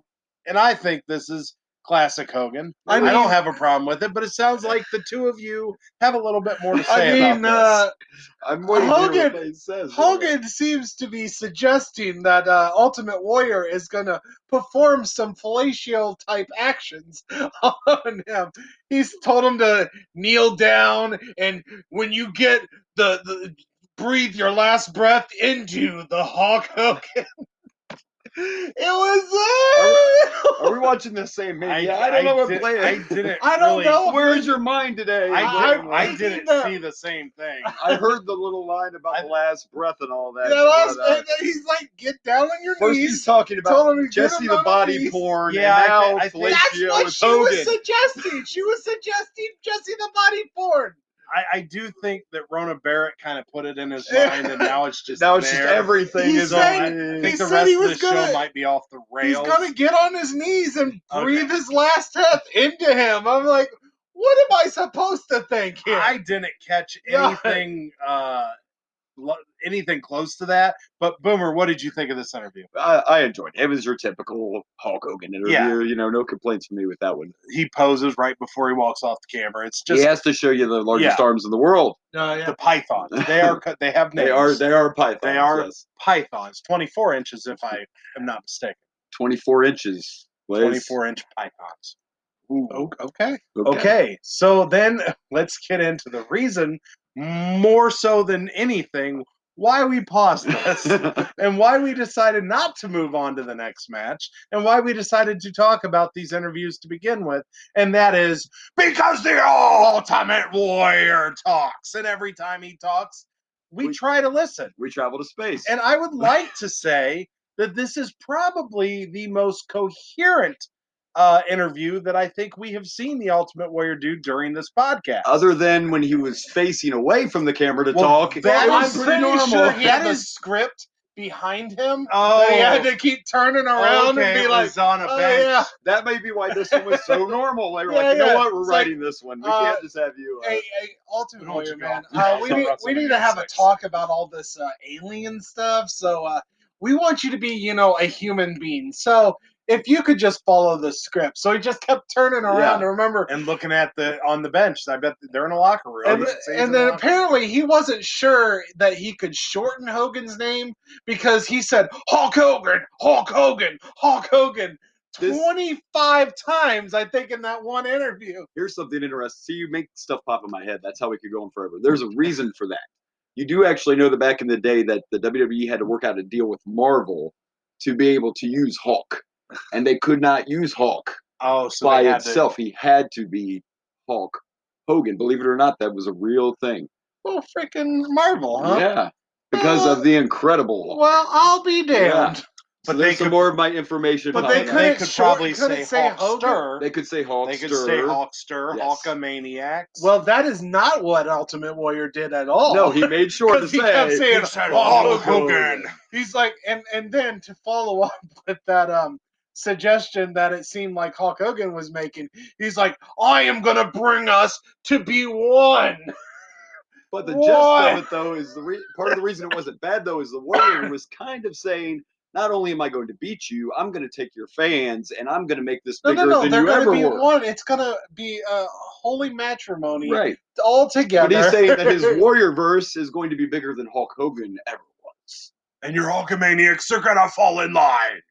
Or else. Well, that sounds I will very. slap them like Bobby Sounds does. very. And they will listen to the Warrior way.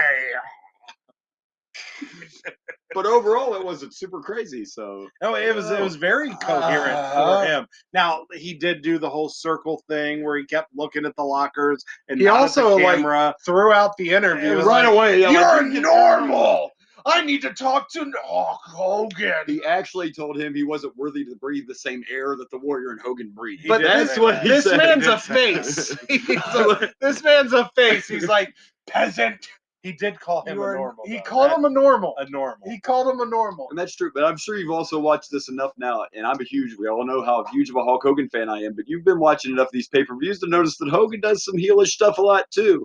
But it doesn't Little matter bit, because little he's bit. the Hulkster. I feel would like to posing every episode For 35 minutes. 35 minutes is heelish in my eyes. Hogan must pose. Hogan must pose. Well, that sounds very. I feel like you're stealing from Marvel there with that Hogan must pose, Hawk pose, Hawk. That's why you have to say Hogan pose. must pose. I'm sorry, Hulk Hogan pose. So did Hulk ever smash? He couldn't. He was not allowed. He So- did. So Smash. the biggest thing I got from this Ultimate Warrior interview, I'd like to point out, is that apparently if you do not use steroids, you are a normal. Yep, That pretty much, yeah, pretty that's, much that checks out. That pretty much checks what out. it's saying. Yeah, That's what legit. I believe that's what it's saying. Checks So, out. okay, fair enough. All right, so now that we have unwrapped that craziness, wow, we spent 10 minutes on that. Now that we've unwrapped that craziness, let's get to the action. It looks like we've got the Orient Express versus the Rockers. Oh, we get some Shawn We get some Michaels. Shawn Michaels. And that other guy. The GOAT. The GOAT. The guy that makes people go missing. It's whatever. Okay, so this next match I really had kind of high hopes for. It was the Rockers, Marty Jannetty and Shawn Michaels versus the Orient Express, Pat Tanaka and Sato, with Mr. Fuji in their corner. And I was really looking forward to this. Anytime you get Shawn Michaels, you think you're going to get a great match, but he really didn't get a lot of chances to showcase. Marty Jannetty did more in this match than Shawn, and the match was just kind of littered with botches, a couple fun spots, but mostly littered with botches, and then we get a count out to end with the Orient Express to win this match. So it was a very disappointing match because I was kind of hyped up thinking, okay, the trajectory is about to go up now that we're in part 2. Yeah. We're heading towards the main event, and it just didn't seem to happen. No. And the crowd was dead. The crowd was not feeling They this literally match. chanted boring at one Chanted time. boring. Yeah, I mean, there was that really fun spot where Marty Jannetty got flipped over and he actually landed on his feet Yeah. and got the tag.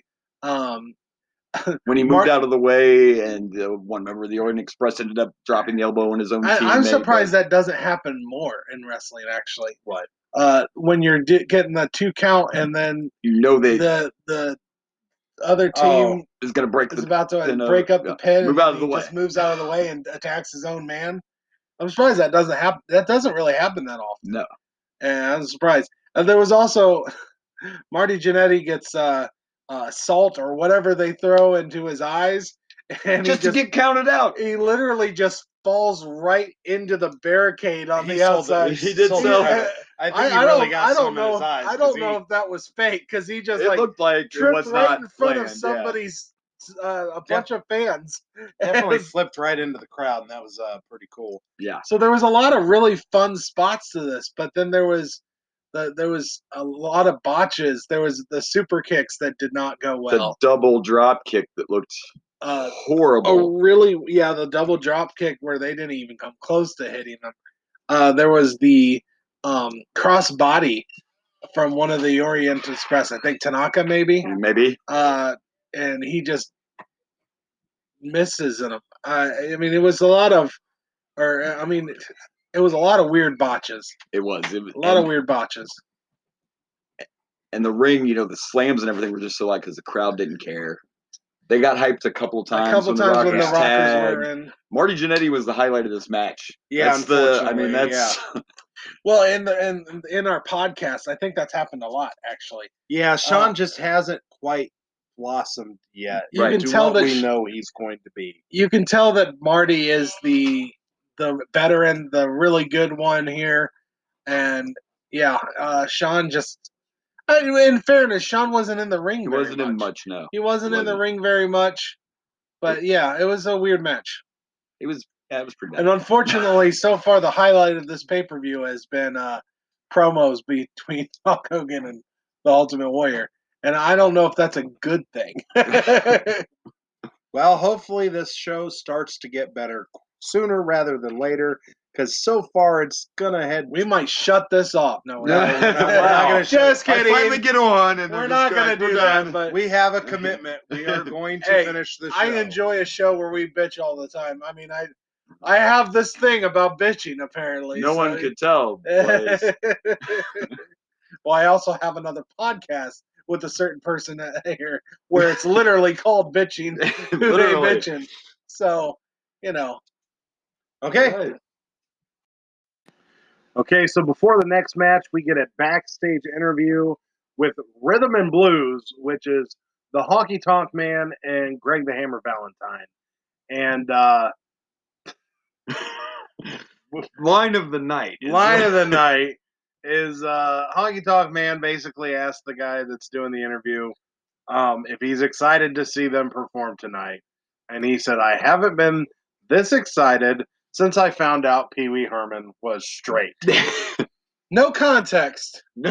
We have no idea why he was so excited to find out that Pee Wee Herman was straight. Go ahead. None at all. I'm curious now. Is this the year the incident took place? Is that what this is about? Is when Pee Wee got in trouble? I'm trying to remember when 1990. Pee Wee might have got. It might have been the theater incident. That might have been why that reference was made. Perhaps. Very, very possible. This might be a very topical joke, actually. Very topical. So this was a kind of a funny interview. So then we move on to the next match, which is Dino Bravo, which is actually the hometown guy. They're in Canada. Got the full Canadian gear. And he's got Earthquake by his side and the Mouth of the South, Jimmy Hart. And then he is taking on Hacksaw Jim Duggan, full waving of the flag. He kind of got a little bit of booze here. He got quite a few boos. They were pretty loud. A little bit of booze? Yeah, so he got all the booze. All the booze. He was getting all. And I'm just going to say it right now. Oh, here we go. Hacksaw should straight up be the heel. I think every match we've seen of him, the last 3 matches, he's cheated every single damn time. Now, I'd like to point out. You complain that about my rooting for these antics, but that man is cheating to win every single time. Well, you kind of got ahead of ourselves here. We did. But yes, the end of the match is because Jimmy Hart tried to bring in a megaphone, and Hacksaw just outsmarted him, got his 2x4, and used it on Dino Bravo before he could use While the megaphone. Earthquake is distracting the referee. Exactly. So when a good guy uses a weapon after a bad guy does, it's being smart. But if a bad guy does the same thing, he's being bad. Yes. Yeah, that's exactly how it goes. Yes. Well, that's bullshittery. That is straight up bullshittery.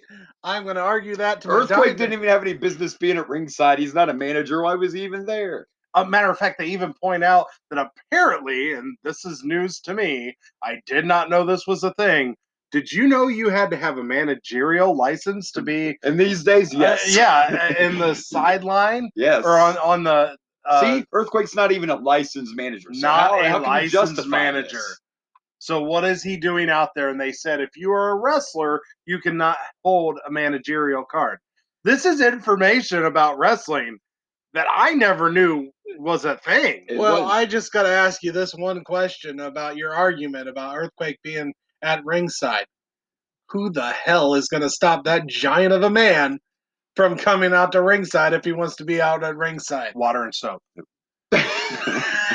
Not a lot, because we saw what happened after the fact and what Earthquake did to Hacksaw after the match. That is a nasty man. All that does is make him more pleasant to be outside the ring. I don't know. It does not. That man had sweat stains on his outfit, and he didn't even wrestle a match. So it was early in his career, and to me, that looked like they were just let's see what we can find in the closet that will fit you till we get you real ring gear. Let's just pull out. That might have been Andre's high school ring gear that he was wearing. That's a possibility. That they were just passing. And Andre didn't clean that first. But we saw three Earthquake splashes after the match that were very sloppy. But again, Earthquake's still high school a rookie. I say that's his elementary school outfit. Yeah, it was pretty gross though. It looked like he'd been, I don't know, oh my digging through dumpsters. And right where he's landing on Hacksaw, I hope Hacksaw asks for a raise after this match. I think his outfit makes him look just a little cleaner than Boston Booger.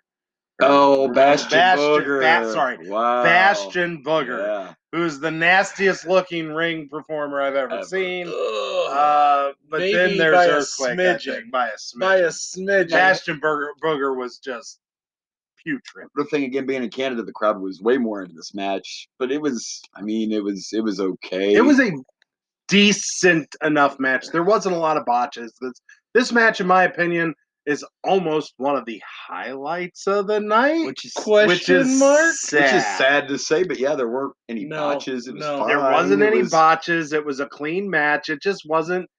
This is one of the matches that there was nothing bad about it, but there was nothing great about it. And I don't want to take anything away from I am not grading on a curve here, okay? This is still not a great match. It's just sad to me because when I was a kid, I loved Hacksaw, but the older I got and watched him back, it's like he's not. Crap. He's all about selling his character, which we'll get to more of that later. But back in the day, that was the biggest. Yes, back in the day, that was the most important thing. For those of you that can't selling your character. For those of you that cannot see hand pointing, I pointed at his Hawkamania shirt. Here comes more of this Hawk hate. I'm not dissing Hawk. I'm just saying you are painting a picture. You had all the very well familiar. Yes. You had all the familiar symptoms of dissing Hawk right there. Seemed a little dissy. Okay, so let's move on and hope this WrestleMania starts to get good at some point. Far, in my opinion, it's not this match. So far, the highlights of this WrestleMania is the promos. The promos have been highlights for sure. I enjoyed the Dusty Rhodes match.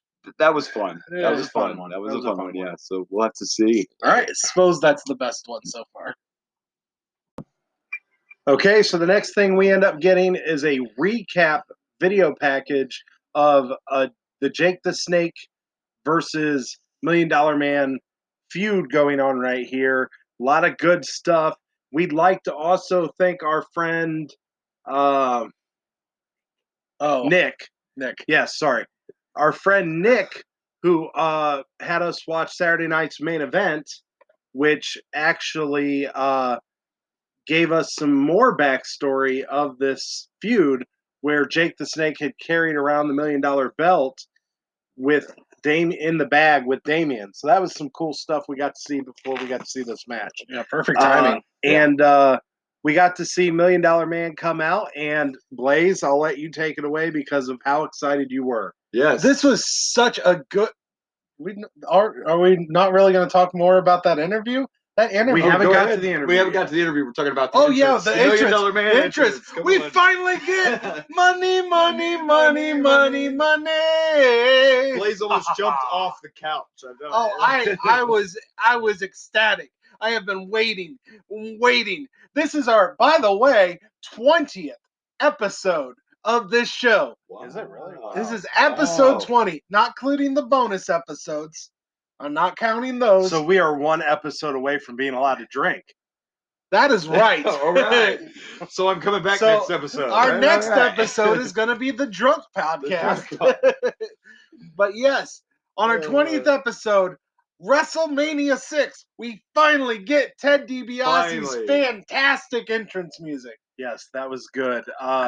So I was also excited to hear it. It's a great music. It was so awkward seeing him just come down to the aisle with no music for so many shows. And he's been in main events. Main events. Yeah, he helped headline WrestleMania 4 against Macho Man Randy Savage for the WWF title. I think everyone's had music on the show except Hacksaw. Hacksaw didn't have any interest in music, but I think everyone else has had interest in music on this one. So we finally got some music. So after the music and the entrance, we also finally get, or we don't finally get, I apologize. We get a Jake the Snake Roberts interview that was actually a very, very good interview.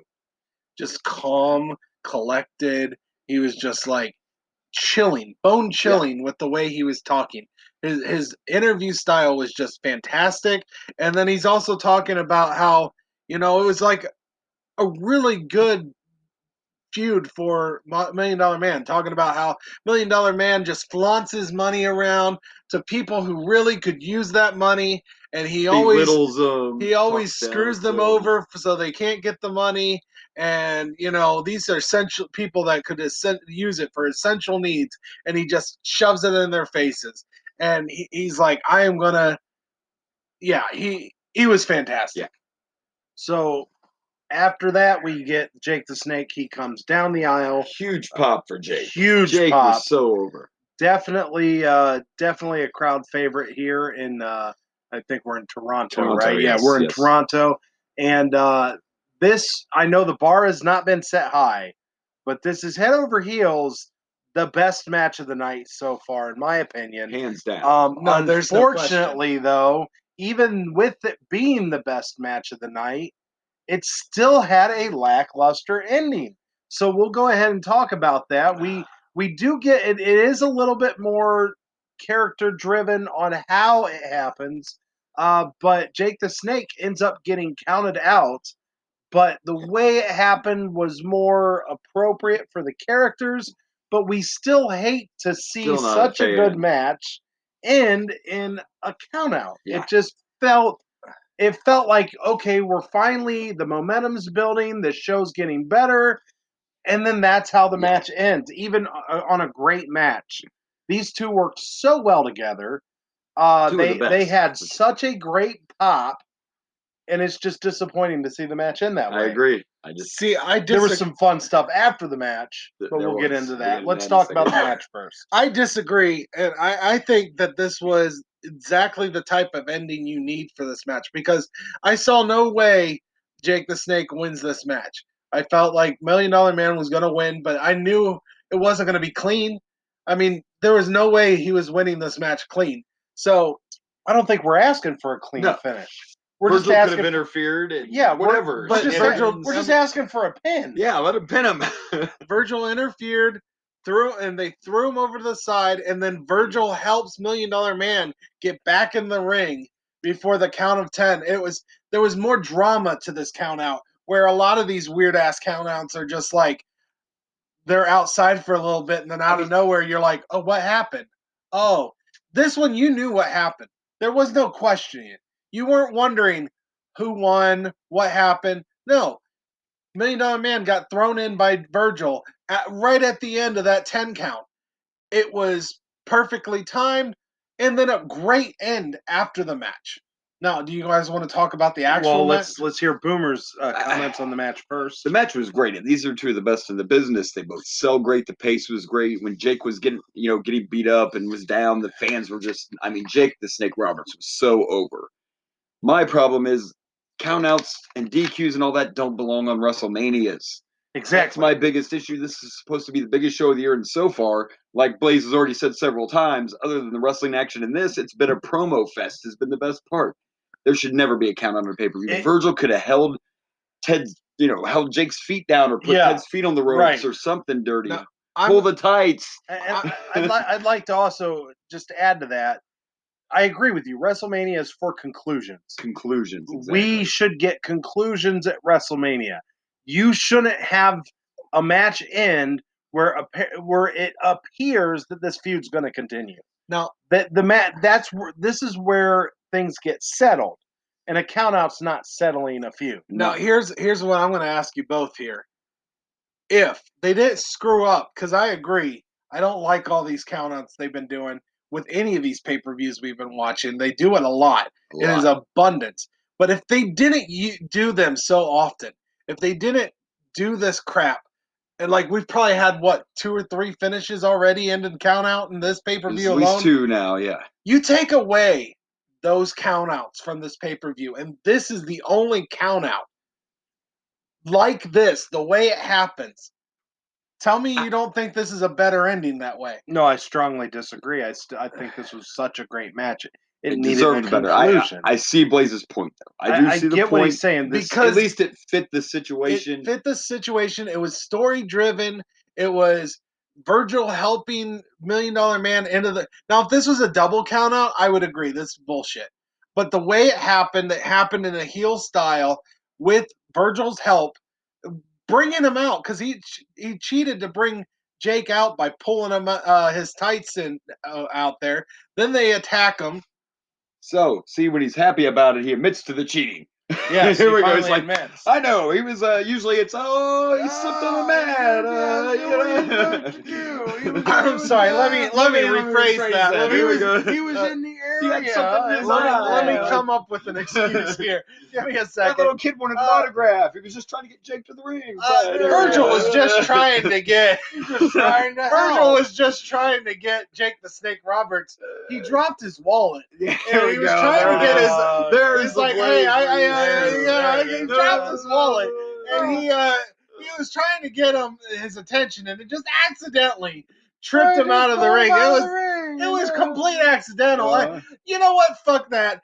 Okay, I'm serious here.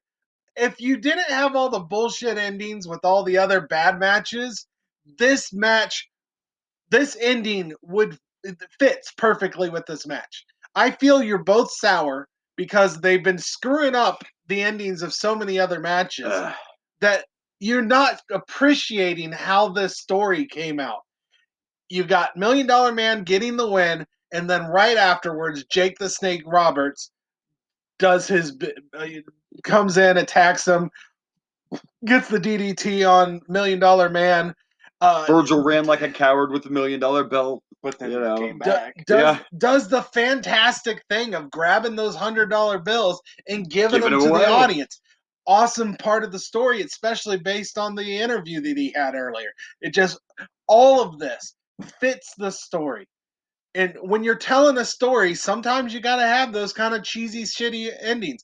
The problem is most of the time that they do these countouts, it doesn't fit the story. It doesn't work for that match.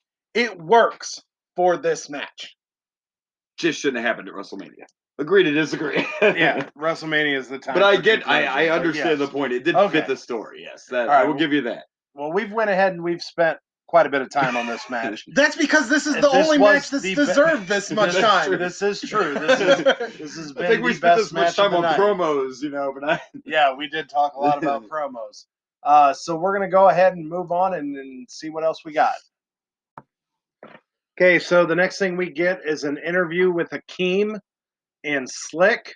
Mostly Slick. Mostly Slick. Slick did the talking. The African Dream don't need to talk.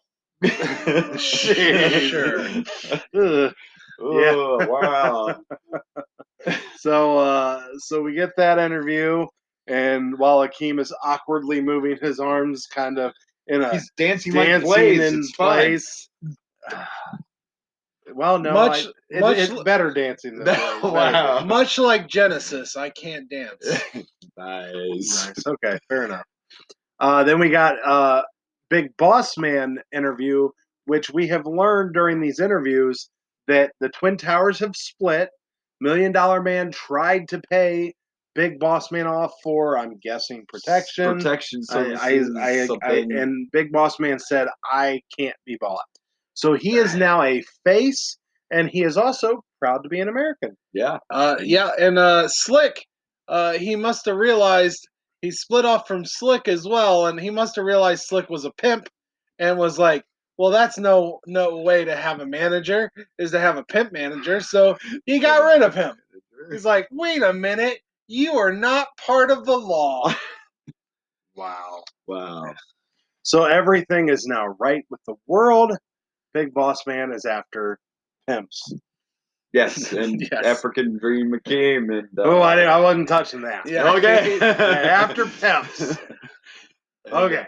So then we get the match, and to be honest, for two big men, this was not a bad match. This wasn't a great match, not a bad match. No, but I like the story. And the fact had that- the beginning. Yeah, Ted DiBiase was hiding under the ring apparently and attacked the Boss Man, and then threw him into the ring to feed him to Akeem. But the Boss Man, of course, prevails. The good had to prevail. Yeah, I was actually surprised. I thought Akeem was going to So win did I. after Very the way quickly, too. the way the match started. I thought Akeem was going to win, Well, and that is not the case.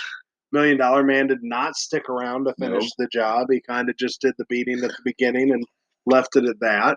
yeah, that's essentially what happened. Is $1 Million Man and Akeem get their licks before the match, and as soon as the match starts, it's a squash match for Big Boss Man. Yeah. And This is obviously one of those Boss Mans just turned. They think he can be a big baby face for him, so you have to push him. You have to throw him out there and make him look strong, and it did. I mean, it was good. The match was what it was, but I liked the overall presentation. And there was an ending. Yeah, there was a 1, 2, 3, which we haven't got a lot of in No. this pay-per-view. essentially one of two things happened. Either Boss Man dived into the power of the magical belly button, or Akeem is essentially King Hippo from Punch Out, and as soon as you get him on the ground, he's done for. They do resemble each other. They do. Okay, I can so see it. Was King Hippo also the king of Africa? I'm not sure. I think he was just the king of the hippos. Yeah. Maybe, right? Maybe. And hippos do live in Africa. So, very possible. So, Very yeah, they're possible. both kings of Africa. Same guy. I don't know. Same guy. Akeem is a king, but it sounds a lot like king. It sounds like. You know what? I'm going to roll with that. Sure. Let's go with that. Okay, and on that note, we're going to move on. Okay, so the next thing we get is a little bit of talking to the crowd, asking them if they're hyped up for this rhythm and blues performance. One of the kids blatantly said no, they can't sing, they can't dance, they can't do anything. And then he literally did this just so he could go talk to Mary Tyler Moore. Yeah, and that was kind of who, by the way, who knew nobody. Like no, he's asking all these opinions. She's like, yes, sure. She came here for her husband, not like, because she's a fan, right? She's like, I've never seen anything like this. It's like theatrics and athletics all built into one. And this is amazing. Which is kind of crazy at this time because this is a pre-break kayfabe thing. Yeah, yeah. Like, she kind of just like theater with she just charted on their whole business model.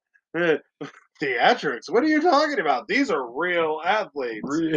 This is before they were sports entertainers. So yeah, it was what it was. I don't know.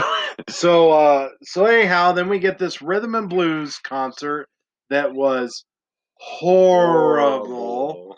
The girls that were background singers were just as bad as Honky Tonk Man singing. Yes. So that was kind of rough. You thought they could have at least gotten better backup vocals.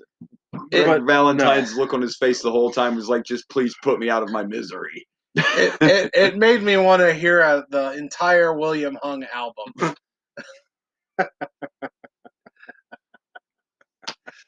That's pretty bad, yeah. Isn't that whole album one song? She bangs. She bangs.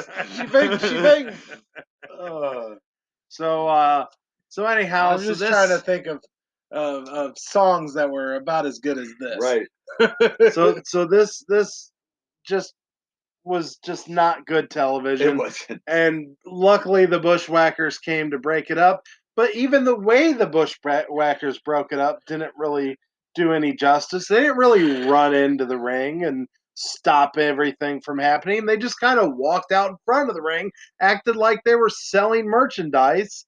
Yeah. And then it revealed it was the Bushwhackers, and they ran in, and everybody ran out. There was no action. There was no beat. Rhythm boo. They showed those guitars who was boss, okay? Don't take anything away. They smashed them guitars like they were Garth Brooks. So they did do that. But outside of that, it was a rough segment. And to put this on your WrestleMania, it was kind of embarrassing. This is where your childhood gets destroyed. Like, I'm still sticking to this. I know. You're like... This whole thing, I think they were just in the room like, listen, we got Hogan Warrior, just figure out what you're... Just throw some stuff on there. I don't know. Whatever. They're no Elias, okay? They didn't know they are not. Walk with Elvis, maybe? Maybe. Maybe. But yeah, it's just Elvis was not walking with those people at all. Even this next match doesn't really live up to what it should have been or could have been. So now that you bring it up, I'd like to point out that after this Rhythm and Blues concert, we get Howard Finkel announcing the attendance record. Yes. And then beyond that, we get a match with Ravishing Rick Rude and Jimmy the Superfly Snuka. And very odd, there was no interview before. There was no build-up to the match. The match goes on, and surprisingly, I think this is the first time we've seen Ravishing Rick Rude come out there and wrestle a clean match. No shenanigans. No trolling. Nobody's face on his crotch. Yeah, nobody's face on his crotch. Nobody's just his on his ass. Nobody's wives on his crotch or his ass. Yeah. And surprisingly, it was an okay match. There wasn't really much to really say about this match. There wasn't any bad. There was one kind of minor, somewhat botch, but Rick Rude kind of saved it. He did. The whole thing kind of felt to me like maybe they were running out of time and the match got shortened. It felt like it was an incomplete match. It did because Rick Rude won cleanly and quickly. I think Rick Rude just knew the type of man that he was about to face and didn't want to do anything to make him, like, I don't know, stab him or something. Oh, this is possible. We'd also like to point out how much bigger Jimmy Snuka looked than the last time we saw him. That was and we're crazy. Not talking about his fat rolls. We are referring to, we think the man might have been juicing. I don't remember Snuka ever being that buff. I mean, that was different too because he's never been as big as we just saw him. No. His elbow had muscles. It was weird. The other thing that makes me think this was Russian disappointed me is we didn't get the Rick Rude trash talk to the audience. Exactly. Shut up while I take my robe off. We got sweat hogs. No. Nothing. This is a very awkward moment for Rick Rude, and we have been a huge fan of Ravishing Rick Rude. Every time he has taken the stage, he has been kind of a show stealer. Oh, yeah. He has been. He has been. Now, I just wanted to double check because your daughter keeps trying to get a hold of me back here. So I just wanted to, on the phone. Oh, your daughter who's not here is trying to call me repeatedly. Did we talk about who was driving that car? No, we did not. Cadillac. I apologize. I can't believe we walked right past it. So, as Rhythm and Blues, which was Honky Tonk Man and Greg the Hammer Valentine, came down, he was accompanied by the Mouth of the South, Jimmy Hart. But not only that, but the driver of the pink Cadillac was It's Me, it's DDP. Bang! Yeah. Early DDP. So this is before he got into yoga. This is before he became a pretty big draw in WCW, even though I still think that they kind of squandered his popularity. He could have been the face of that company, and they kind of there's too much of the NWO going on, and Bill Goldberg being the face, wrong place, wrong time, and it just unfortunately it's I feel like literally every wrestler in the Hogan this era. DDP, we were just talking about this. DDP could have been a huge deal, and unfortunately, by the time WWE got to him, they kind of squandered him. Made him a weird stalker to Undertaker's wife. It was just very odd. I was always a big fan of DDP, but I never felt he reached the heights that he should have. And a lot of it is because, well, Hogan buries people. And unfortunately, and I mean, whether it's WWF doesn't help either. I mean, DDP was what 36 or 37, I think. He was an older guy, but that's why he needed to be. And by the way, believe it or not, the WWE takes a lot of crap, but that stalker thing was DDP's idea. Maybe the man was a little too ambitious coming into, hey, I want my first feud to be The Undertaker, and I want to stalk his wife. What do you guys think? So that doesn't work out, and then he gets stuck with that power of positivities. Let's not even talk about that gimmick. It's a shame because I always was a huge fan of DDP, thought he could have been a big star, and unfortunately, he just never really reached the heights that I always imagined he could have been. I agree. And speaking, since we're on the subject of WCW and Hogan burying, little known fact that if anybody's ever really noticed, did you know Goldberg only had one title reign in WCW? Yeah, which is hard to believe. But as popular as he was, and as long as he held the title, that was his only championship. So if that doesn't show you burying, then nothing's going to prove burying, right? I agree, yeah. Because he was the hottest thing in wrestling, and he held the world title in WCW one time. Yeah, that's fine. It's not fine. I don't care for Goldberg. I'm just pointing out. There's never been a fan. There's a reason that company went under. They had guys that could have pushed the company and reached them to new heights, but unfortunately, it always had to go back to Hogan. It's true. Yes, it's just the facts. Now, well, I want to round that back to the much better wrestler DDP. That diamond cutter is a great finisher. I love his diamond cutter. Yeah. Now, Boomer, you're older than us. Let's ask you this question. Okay. Kind of the old guy. kind of the chicken or the egg type of comment here. Which came first, the diamond cutter or the stunner? Stone Cold Stunner. The diamond cutter. Diamond cutter was so that really shows you. When Stone Cold was in WCW, he was actually using the stun gun, which was where he would pick an opponent up and drop them on the top rope and choke them. So basically like a kind of a backdrop on the top rope, and he called it the stun gun. So the diamond cutter was being used before. Also before Austin the RKO, 316. which is well before the RKO. Well before the RKO. Asking that. But yes, it was before. Really, the diamond cutter is a lot closer to the RKO than the stunner. Right. This is true. The stunner has a he kick sits in down. the stomach, and he sits down on it where diamond cutter drops back. He kind of drops the whole. Yeah. And Randy just the way he does. He just perfected it. He perfected it. It comes out of nowhere. It's great. It is. So anyhow, I just wanted to get that out of the way. Yep. I know we got a little off subject. It's all right. But now, ladies and gentlemen, we are ready for our main event of the night. And let's hope it's as big and as exciting as I remember. We're about to watch the Ultimate Warrior versus Hulk Hogan. Let's do this.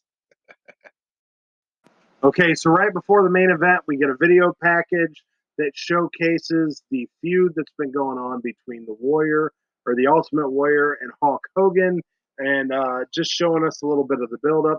That Saturday night's main event was in that video package, so that was cool.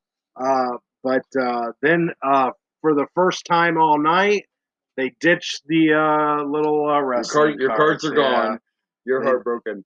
Listen, we all knew the Warrior wasn't going to ride in one of those carts anyway. So those cards can't contain the power of the Ultimate Warrior. Right. And they can't contain the ego of Hulk Hogan. So neither one can ride in. So I heard a rumor that apparently they tried to get the speed high enough for the Warrior, but he said, no, I'm going to run it instead. They just couldn't get the carts. If that's not going They so had fast, they had the speed regulators on them, and they're like, we can't get the power of the Warrior on the cart. So you're going to have to do your normal run in. So Hogan didn't look awkward, because I really think it would have benefited Hogan. Right. Because he could have just stood there and did his poses while he got drove down the aisle. But no, he had to walk too.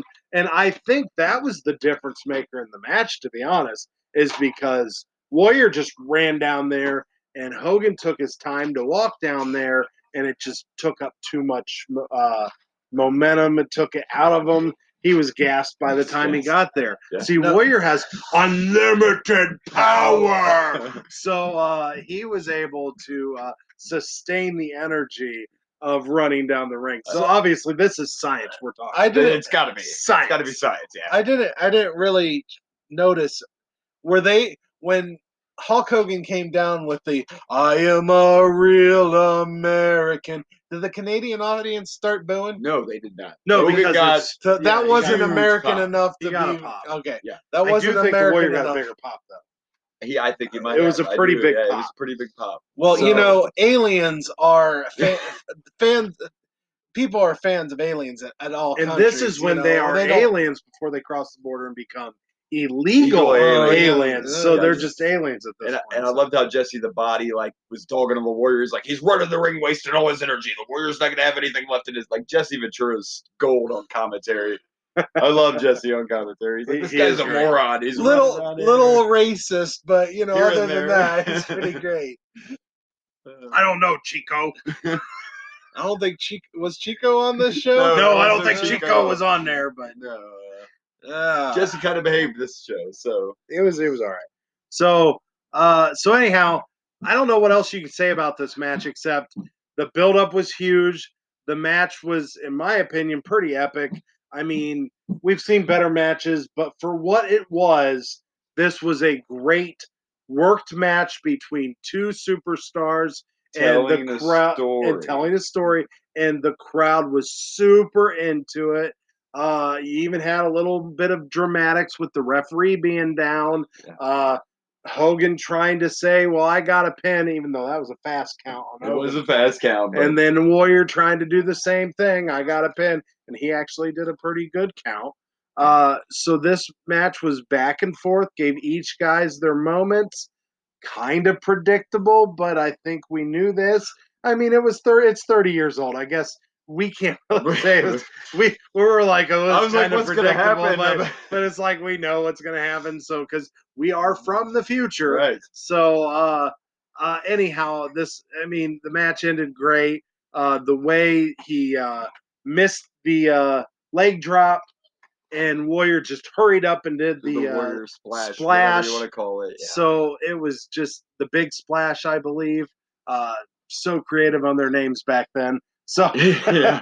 And even like the bear hugs and the sleepers and the test of strength, it all was part of the storytelling. Right. That could be overdone. It could be too much, and to be honest, they probably both were gassed a little bit still. Yeah. It helped to build the anticipation. That audience ate this up. Like this was. Yes. Let's not call it Wrestling 101 to offend Blaze over here, but this is what it's actually supposed to be about. I'm just It's letting telling you the guys get in your story thing so I and can tell bringing you the why you're audience in. wrong. I can admit, because I told you about I know Hogan only had like 5 moves that he used, but that's all Hogan needed because that audience ate him up, and that's truly what the sport. Which is why he about. needed the test of strength moment, why he needed the bear bear hug hug, moment, because yes. he had to think about what are other moves I can use because I've used my 5 now. What do I And do? even the Warrior, he had a good suplex in there, and if you go back and look, this match was actually the match of the year in 1990. And even people that don't like him said, when you look at the 2 wrestlers that were in this match, it was a great. I sold feel story. like there was a total of 8 moves in this entire match. I mean, I disagree with it being a great match because the things you just brought up, we get like 10 minutes of them doing the test of strength back and forth. Okay, it's telling a story, sure. Then we get I believe before the bear hug, we get them lying on the ground for 10 minutes and just lying there. There was so much downtime in this match. You need to There's take the bear hug. You need to take your head out of The modern I've, era. I've seen TLC matches. I've seen this. I've seen that. And I've seen so much better. You have to put yourself, and this is 1990. I don't have to do shit. The two biggest stars in the wrestling business in that day and age go at it, and they have a clean, epic match. I will give you this. The end part of this match. Okay, after we get that long ass bear hug where Hogan's arms are completely available to punch, to do whatever he wants. He could crochet something if he wanted to. Crochet some shit for the Hawksters. He could have done that. He was completely free, but here he is. Oh no, I'm being bear hugged by the Ultimate Warrior, who's literally smaller than me. You ever been bear hugged by a guy with steroids?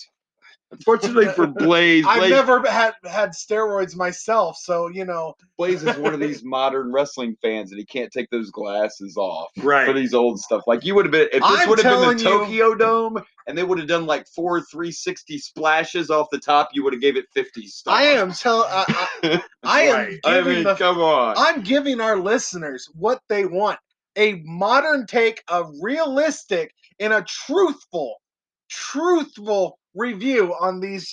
What you're matches. doing is your opinion. Now, your opinion, yes. And then I have another gripe. What you are doing is you are shitting all over on our childhood. Besides most of this match being slow ass, nothing actually happening other than lying on the ground, hugging each other like they're best friends that just met each other after a 10-year hiatus, and then this test of strength where they're just, ooh, I got your hands and I'm gonna push it down and you're gonna push me down.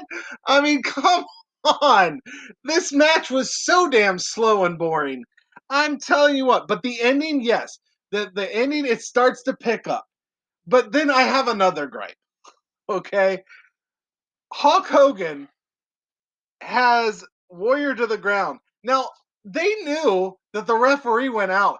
All he had to do is look up just slightly above his peripheral to see the ref is down. But no, what does he do? He goes down for the pin like, hey, why aren't you waking up already and giving me the pin and slapping the ground and with his fast counts.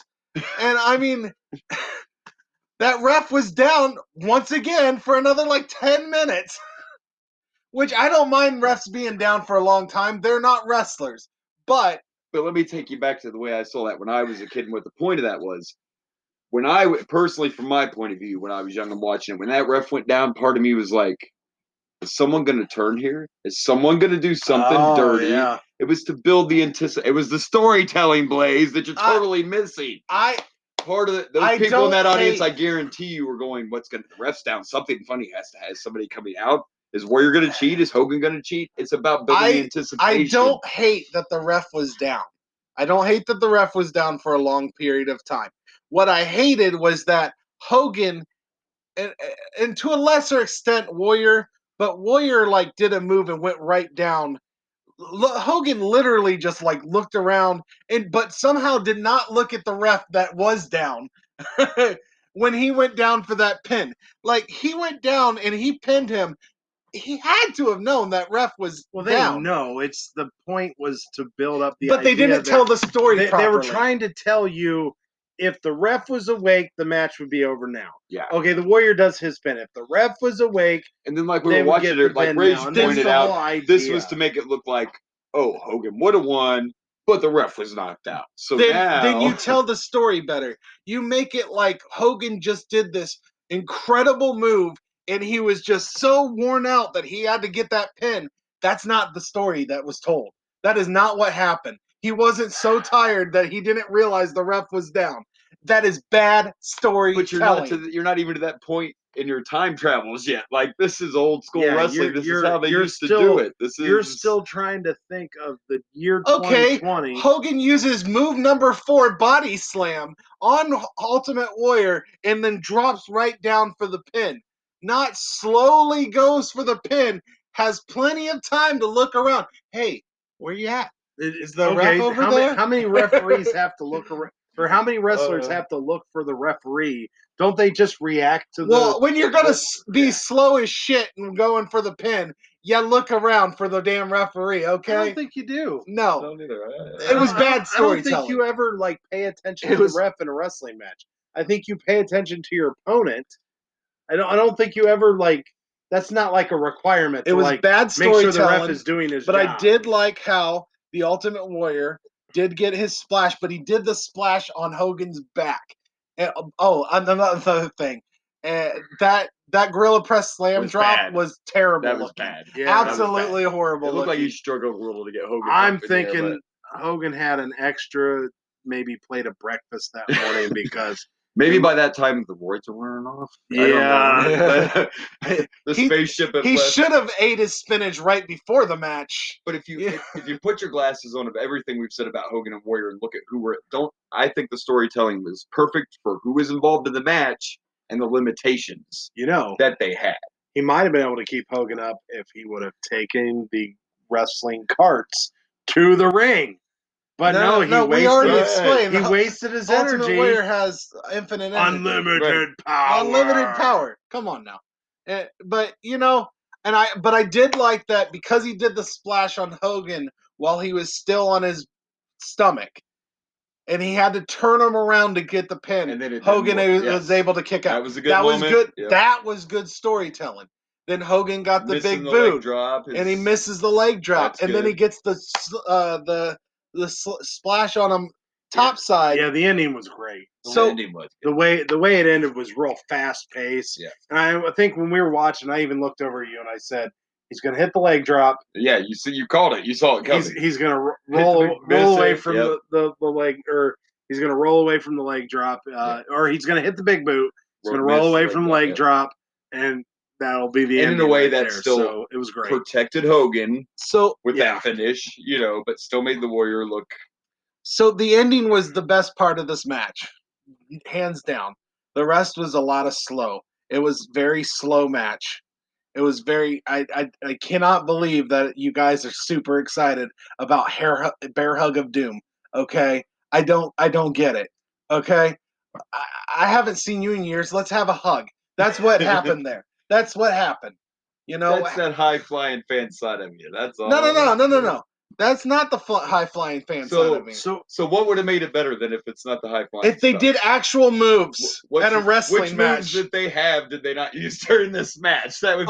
They used all 4 of them, but And I felt the bear hugging and the testing of strength was just important. To anticipate the audience. It was also because these two were both Goliaths in the ring, and the idea behind that was to show the strength of both men. They wanted to show that. Oh my gosh! Look, he's got the better of him. Oh, he came back. Yeah. He's got the better of him.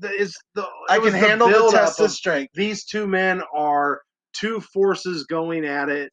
They're treating these two guys as they're the biggest deal in wrestling right now, and that's what those moves are meant for. It goes over the simpleton fans, but yes, because I'm the idiot here. Right. Hey, you have 2 of the worst wrestlers, but they're well loved in a match, and I'm the idiot for pointing out how bad they are. Well, because that's here's the thing with the wrestling business, though. You're one of those people that think it's actually about the wrestling. The wrestling's not the number one thing about it.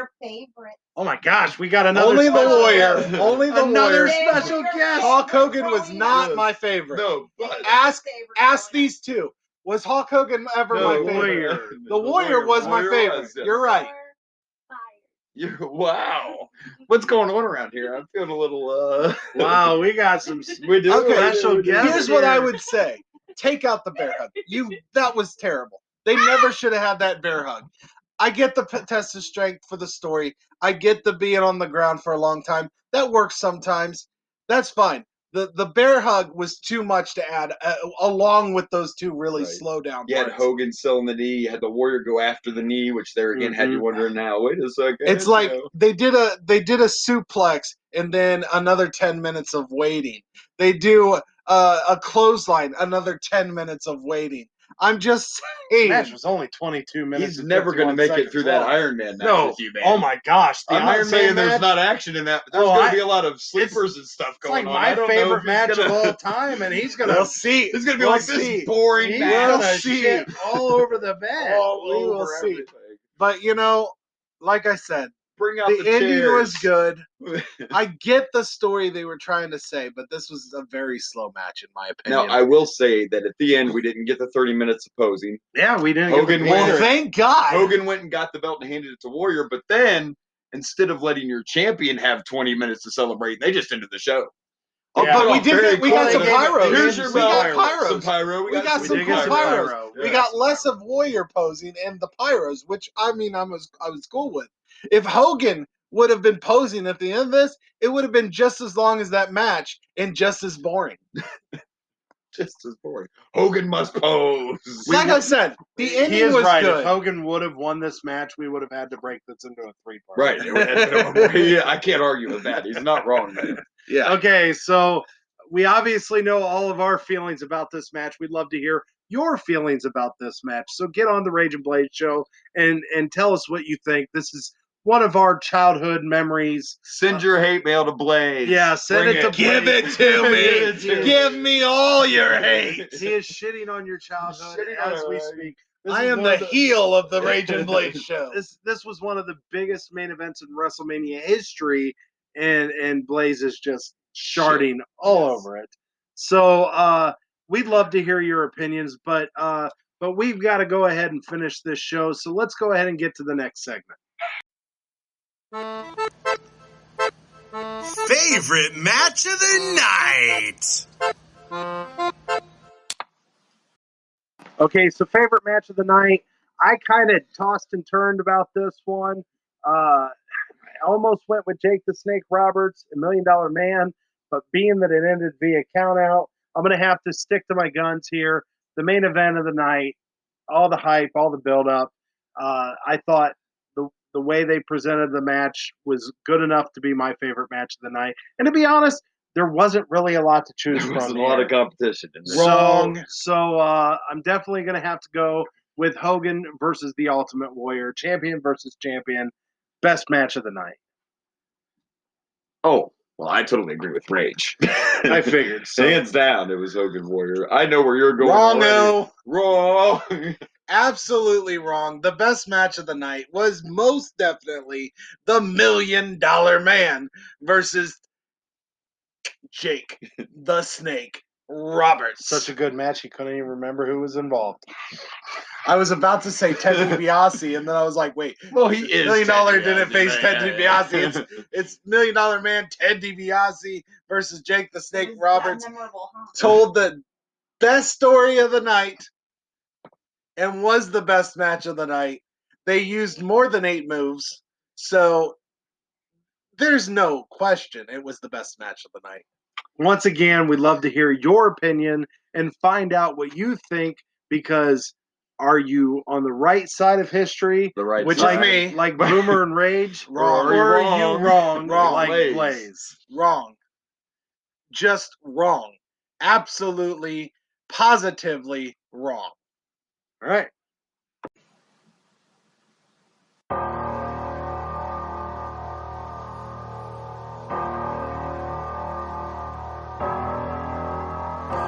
Worst match of the night.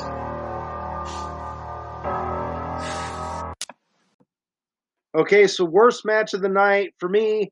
I mean, you can literally pick this out of a hat, because there was more bad matches than good matches in this pay-per-view. This pay-per-view as a whole just didn't have a lot going for it.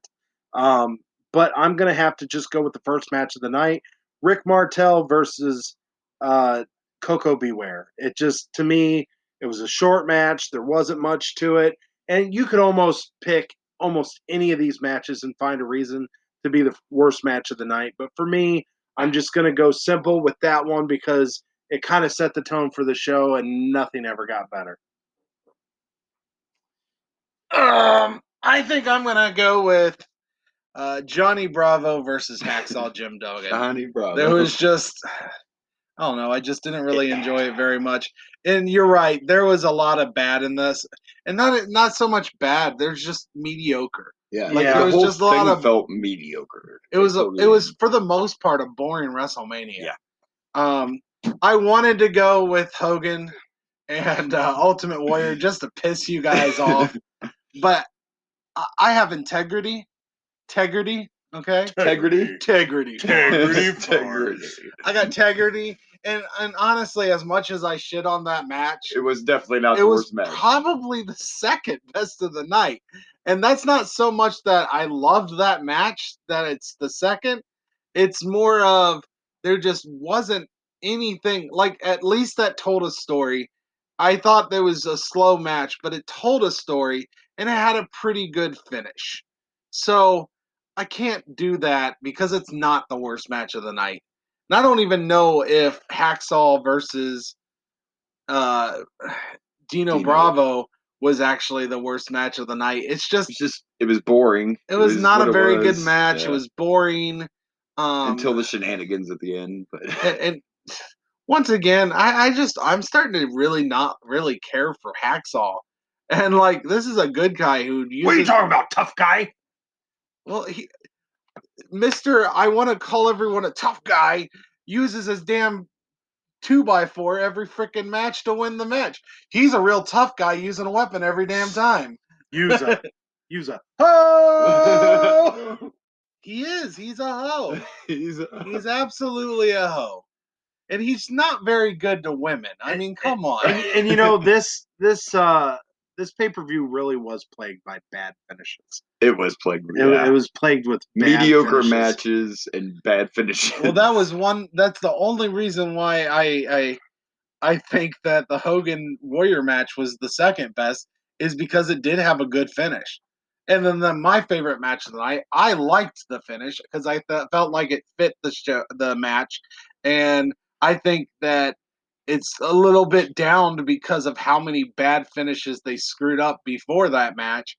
And I think they should have took out all countouts and that been the only count out of the night. And I think you guys would have been a lot higher on it. So, Boomer, you have a worst match of the night? Yeah, I am going to go with the Rockers and the Orient Express. I mean, Marty was entertaining, but there were so many botches. The crowd wasn't feeling it, and it made no sense to me that they threw sand or whatever in his eyes just to get a count out. Like, which may not have been the count out might not have been intentional, because it looked to me like Marty actually got it in his eye. That fall over the guardrail did not look planned. Marty's so crazy. I can almost see him being like, "Oh no! Don't fake it. Just use this real stuff right here. Yeah. Just throw it in my eye. It's fine." And I'm not blaming the Rockers, but that was another match where I'm sitting here watching this, going, "Why would they have even booked this?" There was no other. All the good tag teams in this era, and you put out the Orient Express, and the fans could have cared less. I feel like WWE didn't know what they had with Shawn Michaels yet. What is the WWE? We're in 19. Yeah. No, I'm sorry. I thought what is this double? I think Vince McMahon and the World Wrestling Federation didn't know what they had with the Rockers yet.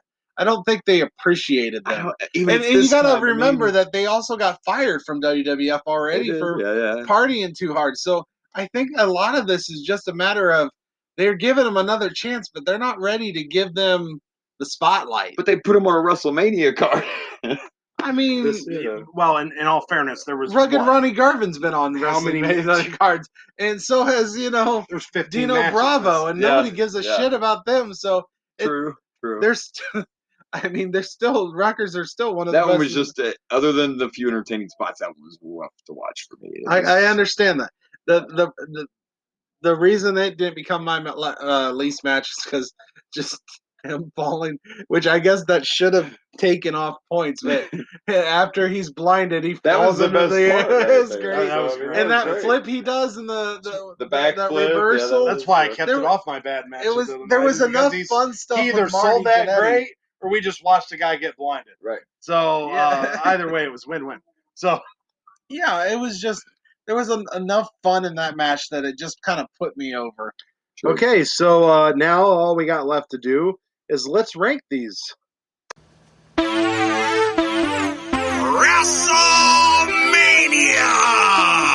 rankings. Okay, so we're going to go ahead and rank these. I'll go ahead and start with you, Blaze. All right, so bottom of the list is still WrestleMania 1. And then I'm going to go with WrestleMania 4. And then I think WrestleMania 6. Because WrestleMania 4 was the one with the tournament. Yes. This one, it only had two matches that I would consider good. And I shitted on one of those good matches. So it really had one great match, I felt, and then the main event was good enough, and then the rest was blah. So I'm thinking the WrestleMania 6 and then WrestleMania 5, 2, and the best still is WrestleMania 3. Okay, Boomer. My worst, I guess we start there, right? The worst? Yeah. Yeah, my worst is definitely 1. So I'm going to go WrestleMania 1's the worst, and then I have WrestleMania 2, WrestleMania 5. I got 6, 4, and then my best is 3. So I got 3 at the top, So 1 at the bottom. You got 4 and 2 pretty- like switched with us. Wow. So Okay. you really liked 4, huh? I did. I was it was the tournament style. I love that got me. tournaments, It but was, I was disappointed with many things from that tournament. I felt it lacked buildup of matches is my right problem. because It's it was so bundled together. The double count out for the Hogan and Andre or double disqualification. That really pissed me off. They managed to knock out a bunch of matches through shenanigans, and guys getting buys and all that. yeah, I was So, disappointed. trying to put too much in at one time, but yeah, I was disappointed. So on my rankings, I'm going to put WrestleMania 1 at the bottom. I'm going to keep WrestleMania 5 there, right above 1. I'm going to slide WrestleMania 6 right above 5. And then I'm going to go 4, 2, then 3 is the top. I mean, it's not my list, but it's not bad. it's not his list, so it's not right. Well, it just to me, this main event kind of pushed it over the other two. And then that tournament style one, it was just kind of like there was good matches in that pay-per-view. It just lacked the buildup of a major main event, but it still, as a whole, was a better show. So, and I felt WrestleMania 5 kind of was plagued by the same thing WrestleMania 6 was, is it had the big main event with the Mega Powers colliding, but beyond that, the rest of the show was just kind of dull, just similar to this one. Right. So we haven't got to a point where multiple matches can be kind of like look at Hell in a Cell that just happened Sunday night. You had the Bayley Sasha Banks match that was built up majorly. You had the Roman Reigns match built up majorly. The McIntyre and Orton match built up. You have multiple matches that you're excited about. So you're not littered with only one match that's selling this card. Yeah. You've got multiple things. And I know we're talking about a show in 2020 and they do things differently. Still make a good But point, you would think some of these matches would have been built up a little bit more. And well, in fairness, some of haven't them watched any of the shows up until No, this. but they also didn't like the only one that they really showed any history besides the main event was Jake and Jake Ted, and and everything Ted, else yeah. was just like And yeah, wasn't that everything the one else that was just there. the time went out, so we lost Jake and Ted in the tournament?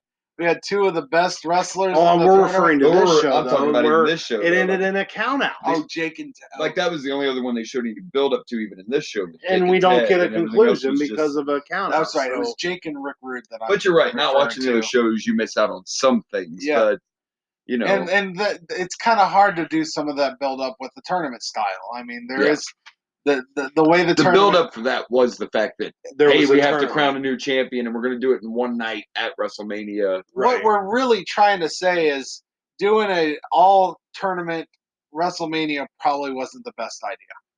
Yeah, save that for a show. I think they had a show similar to that. It was called King of the King Ring. of the Ring, yeah. Yeah. But they decided to do it at WrestleMania. Okay, so that's all the time we have today. So last thing we want to do here is plug the pluggables. So Boomer, do you have any plugs that you'd like to do? You can follow me on Facebook. Okay. Tim Boomer Chase. Okay. And Blaze. You can follow me on Dragon Blazer Productions on the Facebooks, the Instagram, and the YouTube. The YouTubes. Just the YouTube. It was today. It was just the YouTube. Multiple tubes.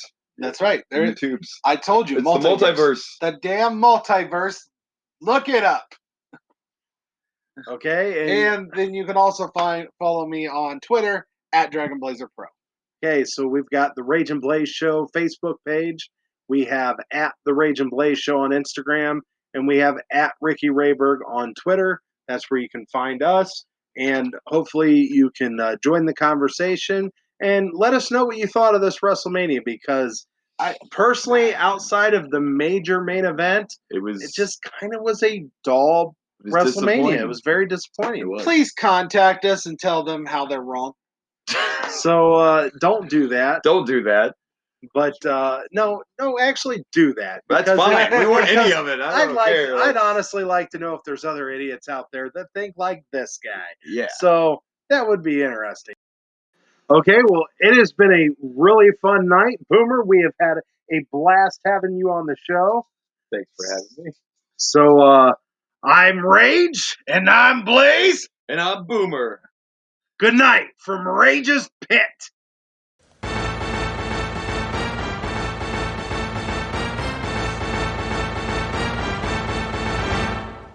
And here is your winners, and still podcast tag team champions of the world, the Rage and Blaze Show. Thank you for listening.